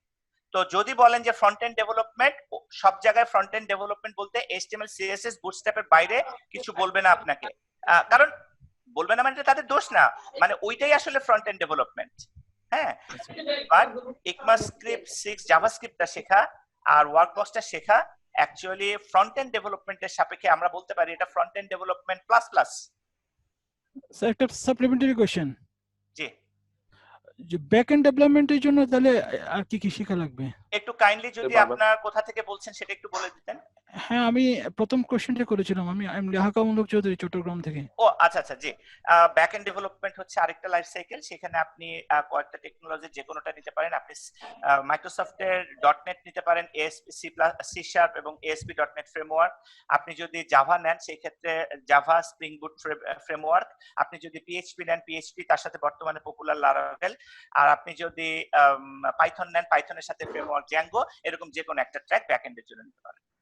নোট.js এর সাথে এক্সপ্রেস.js হচ্ছে ডাটাবেস, এবং ওটার সরি এক্সপ্রেস.js হচ্ছে ফ্রেমওয়ার্ক, আর তার সাথে হচ্ছে আপনার যে কোনো একটা ডাটাবেস, অর্থাৎ মাইসিকিউএল ডাটাবেস অথবা সিকিউএল এর মধ্যে মানে রিলেশনাল ডাটাবেসের মধ্যে মাইসিকিউএল ডাটাবেস, অথবা আপনার কি বলে ওটার নাম, PostgreSQL ডাটাবেস, অথবা NoSQL এর মধ্যে MongoDB ইত্যাদি। কোনটাকে বেস্ট করবেন? টেকনোলজিতে কোনো কিছু বেস্ট নাই, সবকিছু পার্সপেক্টিভ। ওভারঅল যদি বলি যে আপনারা কোনটাকে সাপোর্ট করেন? না না না, আমি সাপোর্ট করি, আমি বলবো না যে কেউ নিজেকে এইভাবে ব্লক করে ফেলেন যে আমি পিএইচপি ডেভেলপার, আমি .NET developer. Don't do that. আপনি বলতে পারেন যে আমি একজন ডেভেলপার, আমার বর্তমান টুল এক্সপার্টিস পিএইচপি তে, আমি একজন ডেভেলপার, আমার বর্তমান বা আমার ভালোবাসার টুলের নাম .NET। আমি একজন ডেভেলপার, আমি মনে করি, কারণ আপনি যদি চিন্তা করেন হাতুড়ি, প্লায়ার্স, এগুলোর এক মানে মোটামুটি, যদিও এই দুটার সাথে কম্পেয়ার হয়তো করা যায় না, মানে বিষয়টা হইতেছে যে এগেইন পার্সপেক্টিভ বা কোন প্রয়োজন। ধরেন একটা স্মল মিডিয়াম কোম্পানি, তার 5টা পেজের একটা ওয়েবসাইট দরকার। ধরুন বাংলাদেশে 5টা বিল্ডার্স কোম্পানি আছে, তারা প্রত্যেকে বড় বড় ভবন বানায়। তো আমি যে সবারই আলাদা এক্সপার্টাইজ থাকে, কেউ হয়তো এইদিকে ভালো করে, ওইদিকে ভালো করে, তো তারপরেও কিন্তু ওভারঅল যদি আমরা তাকে রেটিংস দেই, এই ক্ষেত্রে সে কয়টা কাজ করছে, কাজের মধ্যে তার সিকিউরিটি বলেন, তারপরে ফাউন্ডেশন বলেন, তারপরে এলিমেন্টস দেওয়ার ক্ষেত্রে বলেন, প্ল্যানিং এর ক্ষেত্রে বলেন, ম্যানেজমেন্টের ক্ষেত্রে বলেন, সবগুলো বিবেচনা যদি অনেক সময় বলে হ্যাঁ সবগুলো বিবেচনা করে এই কোম্পানিটা বেস্ট বলে মনে হচ্ছে বা সিস্টেমটা বেস্ট বলে মনে হচ্ছে, এই ধরনের যদি প্রশ্ন করি তখন আপনি কি করবেন? আপনার প্রশ্নটাকে আমি এবার একটু অন্যভাবে উত্তরটা দিতে চাই, সরাসরি না, অন্যভাবে উত্তরটা দিতে চাই এরকম। ধরেন একটা বললো যে আমার জানা নাই, আমি অনুমান করে বলতেছি। ধরেন একটা বিল্ডার্স বললো যে দেখেন আমি কিন্তু কি বলে যে শাহ সিমেন্ট ব্যবহার করব, এবং আমি কিন্তু বিআরবি কেবলস ছাড়া ইউজ করব না, এবং এই কারণে আপনার পার স্কয়ার ফিট কিন্তু এত টাকা পড়বে। এখন আপনি চিন্তা করতেছেন আমার একটা ফ্ল্যাট দরকার আরো, কিন্তু আমি ওই কোয়ালিটির টাকাটা আমার পক্ষে অ্যাডাপ্ট করা সম্ভব না, কিন্তু তার মানে এই না যে আমি একটা ভালো বাড়ি পাইতে পারবো না, কারণ শাহ সিমেন্ট ছাড়া ক্রিসেন্ট সিমেন্ট যে খুব খারাপ করবে তা না, বিআরবি কেবলস ছাড়া অন্য কেবলস হইলে যে ইলেকট্রিসিটি লাইনে আগুন ধরে যাবে তাও কিন্তু না। অর্থাৎ কিনা পার্সপেক্টিভ, আপনার কনটেক্সট। তারপরেও তো আপনার সবগুলো সিমেন্টকে যদি আপনি ল্যাব টেস্ট করেন, ওদের মধ্যেও তো ভালো খারাপ থাকে। কাজেই আমি ওটাই বলতেছি, এগেইন পুরো বিষয়টা হইতেছে আপনি সিমেন্ট খুব ভালো দিলেন কিন্তু পিলারের রডের জায়গায় দিলেন বাঁশ, সো হোয়াট উইল হ্যাপেন? তার মানে সবকিছু কনটেক্সচুয়াল। আমি বারবার যে কথাটা বলতে চাচ্ছি, আমি বললাম এই টেকনোলজি খুব সিকিউর। সিকিউর কেন? যে ডেভেলপার সে সিকিউরিটিটা অ্যাপ্লাই করলো না, যেটা আমি প্রায়ই বলি, তালা কিনলেন অনেক বড় কিন্তু চাবি লাগায়, তালাটা লাগায় বাইর হইলেন না, ওটা কি তালার দোষ? So this is not about technology, this is about context. আপনি এবার আপনার প্রশ্নের উত্তর সরাসরি দিচ্ছি। আপনি চিন্তা করতেছেন যে আপনার ডেটা সায়েন্স নিয়ে কাজ করবেন, আপনি বলতেছেন পিএইচপি তো ভালো না, পিএইচপি দিয়ে ডেটা সায়েন্স করা যায় না। কোশ্চেনটা হইলো ওইটাই, পিএইচপি কি ডেটা সায়েন্সের জন্য? পাইথনটা খুব ভালো, পাইথন দিয়ে ডেটা সায়েন্সের কাজ করা যায়, ডেফিনেটলি পাইথন ডেটা সায়েন্সের লাইব্রেরি আছে, পাইথন খুব স্ট্রং, কিন্তু পাইথন দিয়ে একটা ওয়েব অ্যাপ্লিকেশন বানাবো, কেন বানাবেন রে ভাই? কারণ আপনার তো চাইলে বানাইতে পারেন কিন্তু ডেভেলপার অ্যাভেলেবল না, পরবর্তীতে কস্টলি হবে, আপনার সেম কাজ তো পিএইচপি দিতে পারছে। অর্থাৎ প্রত্যেকটার একটা স্পেশালিটিস আছে, সেই স্পেশাল। এখন মনে করেন আপনি চিন্তা না আমি পিএইচপি দিয়েই ডাটা সায়েন্সের কাজ করব, কথার কথা বলতেছি আর কি, এমনি গল্প বলার জন্য বলতেছি, এটাকে কোনো রেফারেন্স নিয়েন না। তখন পিএইচপি কিন্তু টুল আছে যে চাইলে আপনি পিএইচপি দিয়া পাইথন স্ক্রিপ্ট রান করাইতে পারবেন। ফর এক্সাম্পল বলছি, জায়গার জন্য আপনাকে ডিসিশন নিতে হবে ওই জায়গায় কে বেস্ট। আপনার এটা বললে চলবে না যে এইটা বেস্ট, আপনার বলতে হবে এই জায়গার সাপেক্ষে এইটা বেস্ট। অর্থাৎ আপনার একটা কোম্পানিতে একটা লোক আইসা বললো যে ভাই আমার 5 পেজের, আপনি ইউরোপিয়ান সাইট করতে যান ম্যাক্সিমাম 5 পেজ হয় সাধারণত, ইউরোপিয়ান কান্ট্রি গুলো 5 পেজের বেশি ওয়েবসাইট নরমালি করে না। তো 5 পেজের ওয়েবসাইট তারা যখন করতে যাবে, তাকে যদি আপনি বলেন শোনো তোমাকে আমি C#.NET দিয়ে করে দিতেছি, আসলে এটা তার জন্য মশা মারতে কামান দাগার মতো হবে। ইভেন সেটার জন্য পিএইচপি বলাটাও মশা মারতে কামান দাগা, কারণ তার 5 পেজের যদি সে স্ট্যাটিক সাইট চায় তাহলে তার জন্য আমার HTML CSS যথেষ্ট। তারে বরং আমি বলবো যে শোনো তুমি পাশাপাশি একটা কাজ করো, তো অন্য কারো তোমার কম্পিটিটর ওয়েবসাইটের কিন্তু অ্যাপ নাই, তুমি কিন্তু খুব অল্প খরচে অ্যাপ বানায় ফেলতে পারো, তোমার সাইটটারে আমি প্রোগ্রেসিভ ওয়েব অ্যাপ্লিকেশন বানাই দিতেছি। অর্থাৎ আপনি তার কনটেক্সটটা বুঝেন, তার ব্যবসাটা বুঝেন, এবং তাকে সেই জায়গাটায় বলেন যে তোমার এইটার জন্য এই জিনিসগুলো অ্যাপ্লিকেবল। সো আমি পার্সোনালি কখনোই এটা বলি না যে টেকনোলজি এ ভালো টেকনোলজি বি খারাপ। আমি অলওয়েজ বলি যে টেকনোলজি কনটেক্সট ওয়াইজ অ্যাপ্লিকেশনটা ইম্পর্টেন্ট। এটা গেল একটা। আরেকটা দিক আছে, এখন মনে করেন একটা যেমন অনেক সময় আসবে না জাভার মতো প্রোগ্রামিং ল্যাঙ্গুয়েজই হয় না, সন্দেহ নাই। এখন জাভাকে যদি শিখাতে যাই, লার্নিং কার্ভ যেটা, সেই লার্নিং কার্ভে অনেকেই হারায় যায়। কিন্তু ধরেন পিএইচপির যে লার্নিং কার্ভ, সেই লার্নিং কার্ভে অনেকেই দ্রুত আগাতে পারে। তাহলে অনেক সময় আমি বলবো যে রাদার, তার মানে কি এই যে ছেলেটা পিএইচপি ডেভেলপার কোনো দিনই সে ভালো প্রোগ্রামার হতে পারবে না? আমি এমন অনেকেই দেখছি ফর লুপ বুঝাইতে পারি নাই, কিন্তু দিন শেষে সে মার্কেটে লিডার ডেভেলপারদের মতো একজন হয়ে গেছে কিছুদিন পরে। তার মানে কি কেউ একভাবে শিখতে পছন্দ করে, কেউ আরেকভাবে, হয়তো কারো মাথায় জিনিসটা একভাবে ঢোকে, আরেকজনের মাথায় আরেকভাবে ঢোকে। তো আমি মনে করি কনটেক্সট ওয়াইজ যার যে প্রোগ্রামিং ব্যাকগ্রাউন্ডটা রেডি আছে, যে হয়তো একটু সময় বেশি দিতে পারবে, যার হয়তো সেই রকমের প্যাশন আছে যেটা সময় দিতে পারবো আমি, সে হয়তো জাভা দিয়ে শুরু করুক। কেউ হয়তো চিন্তা করছে আমি খুব দ্রুত একটু আগে শিখে জিনিসটা ভালো লাগে কি করতে চাই কি না চাই। এখন তো আমরা website development front end and back end নিয়ে কাজ করছি। তো আমরা যদি একটা ওয়েবসাইটের সিকিউরিটি এবং এটাকে কি বলে, এটা আমরা যখন একটা ওয়েবসাইট ইউজ করি সেটার সার্ভিস দ্রুত কত ভালো দেয় ওটা এবং সিকিউরিটি দুইটা যদি চিন্তা করি, বলি যে ব্যাক এন্ডে আমি কোন সফটওয়্যারটা ইউজ করব, তাহলে আপনি কি পরামর্শ দিবেন? আমি এবার এই প্রশ্নটার উত্তর আরেকভাবে দিচ্ছি। আপনি খুব সিকিউর একটা অ্যাপ্লিকেশন বানাইলেন, ব্যাক এন্ডে সবচেয়ে সিকিউর যে সাপোর্ট দিতে পারে তারটা বানাইলেন, এই ওই কথাটুকু বাদে দিলাম যে সিকিউর তো ও অপশন দেয়, ডেভেলপার হিসেবে আপনি ইনসিকিউর বানায় রাখছেন, সেটা বাদে দিলাম। কিন্তু এই অ্যাপ্লিকেশন লোড হইতে 10 সেকেন্ড সময় লাগে, এই অ্যাপ্লিকেশনের পারফরম্যান্সটা আসলো না, what will you do then? মানে জিনিসটা কিন্তু শুধু একটা দুটা আইটেমের উপর নয়, জিনিসটা অনেক কিছু মিলিয়ে। তো সেই জন্য ব্যাপারটাকে আমি ওইভাবে বলি যে অলওয়েজ আপনি একটা স্পেসিফিক বিজনেসকে বলেন, আমার একটা ব্যাংকিং বিজনেসের জন্য যে সিকিউরিটি প্রয়োজন, সেই সিকিউরিটি কি আমার পন্ডিত.com এ প্রয়োজন? না। তাহলে আমি সিকিউরিটি একটা শব্দ দিয়া কেন বলবো যে এই টেকনোলজি এখানে আমার দিতেই হবে? সো আমি অলওয়েজ বলবো কনটেক্সট, আগে একদম প্রেসাইজ কনটেক্সট। সেই কারণে আর যে এবার আপনার উত্তরটা সরাসরি আমি ক্লোজ করে দিচ্ছি। আপনি যে কোনো টেকনোলজি যারা মোটামুটি মার্কেট লিডিং, তারা প্রত্যেকেই সিকিউর, তারা প্রত্যেকেই যথেষ্ট পারফরমেন্ট। ব্যাপারটা হলো তার সিকিউরিটি আপনি কতটা অ্যাপ্লাই করতে পারছেন, তার পারফরমেন্স আপনি কতটা বের করে নিয়ে আসতে পারছেন। কাজে আমি পার্সোনালি মনে করি না technology A stack is better than technology B stack only because of security. এটা আমি কখনো বিশ্বাস করি না। এটা হলো আমার দিক থেকে উত্তর। জি, থ্যাংক ইউ ভেরি মাচ। আগামীকালের ক্লাসের বিষয়বস্তু কি হবে? পিওর HTML আগামী শনিবারে, অর্থাৎ কিনা এই যে এটা হিস্টোরি, সিনট্যাক্স, পেজ স্ট্রাকচার, সাথে হয়তো টাইপোগ্রাফি আসতে পারে। সো আউটলাইনের একটা জিনিস কিন্তু আপনারা মোটামুটি পেয়ে গেছেন যে এই সিরিয়ালি জিনিসগুলো যাবে, শুধুমাত্র আওয়ার গুলোর জন্য কখনো ক্লাস একটু বেশি হয়, কখনো ক্লাসে কম হয়, তাই একটু এদিক সেদিক হয়ে ক্লাসটা আগাবে, বাট মোটামুটি ওই সিকোয়েন্সটা ফলো করা হবে। তার মানে কি আমাদের কালকে ক্লাস হচ্ছে না স্যার? না, আমাদের নেক্সট ক্লাস শনিবার। আমাদের শনি থেকে বুধ বলা ছিল প্রথম থেকে, সেই হিসেবে শনিবার। তবে শনিবার দিন আমরা একটু রিভাইজ করব, সেটা জানিয়ে দেব।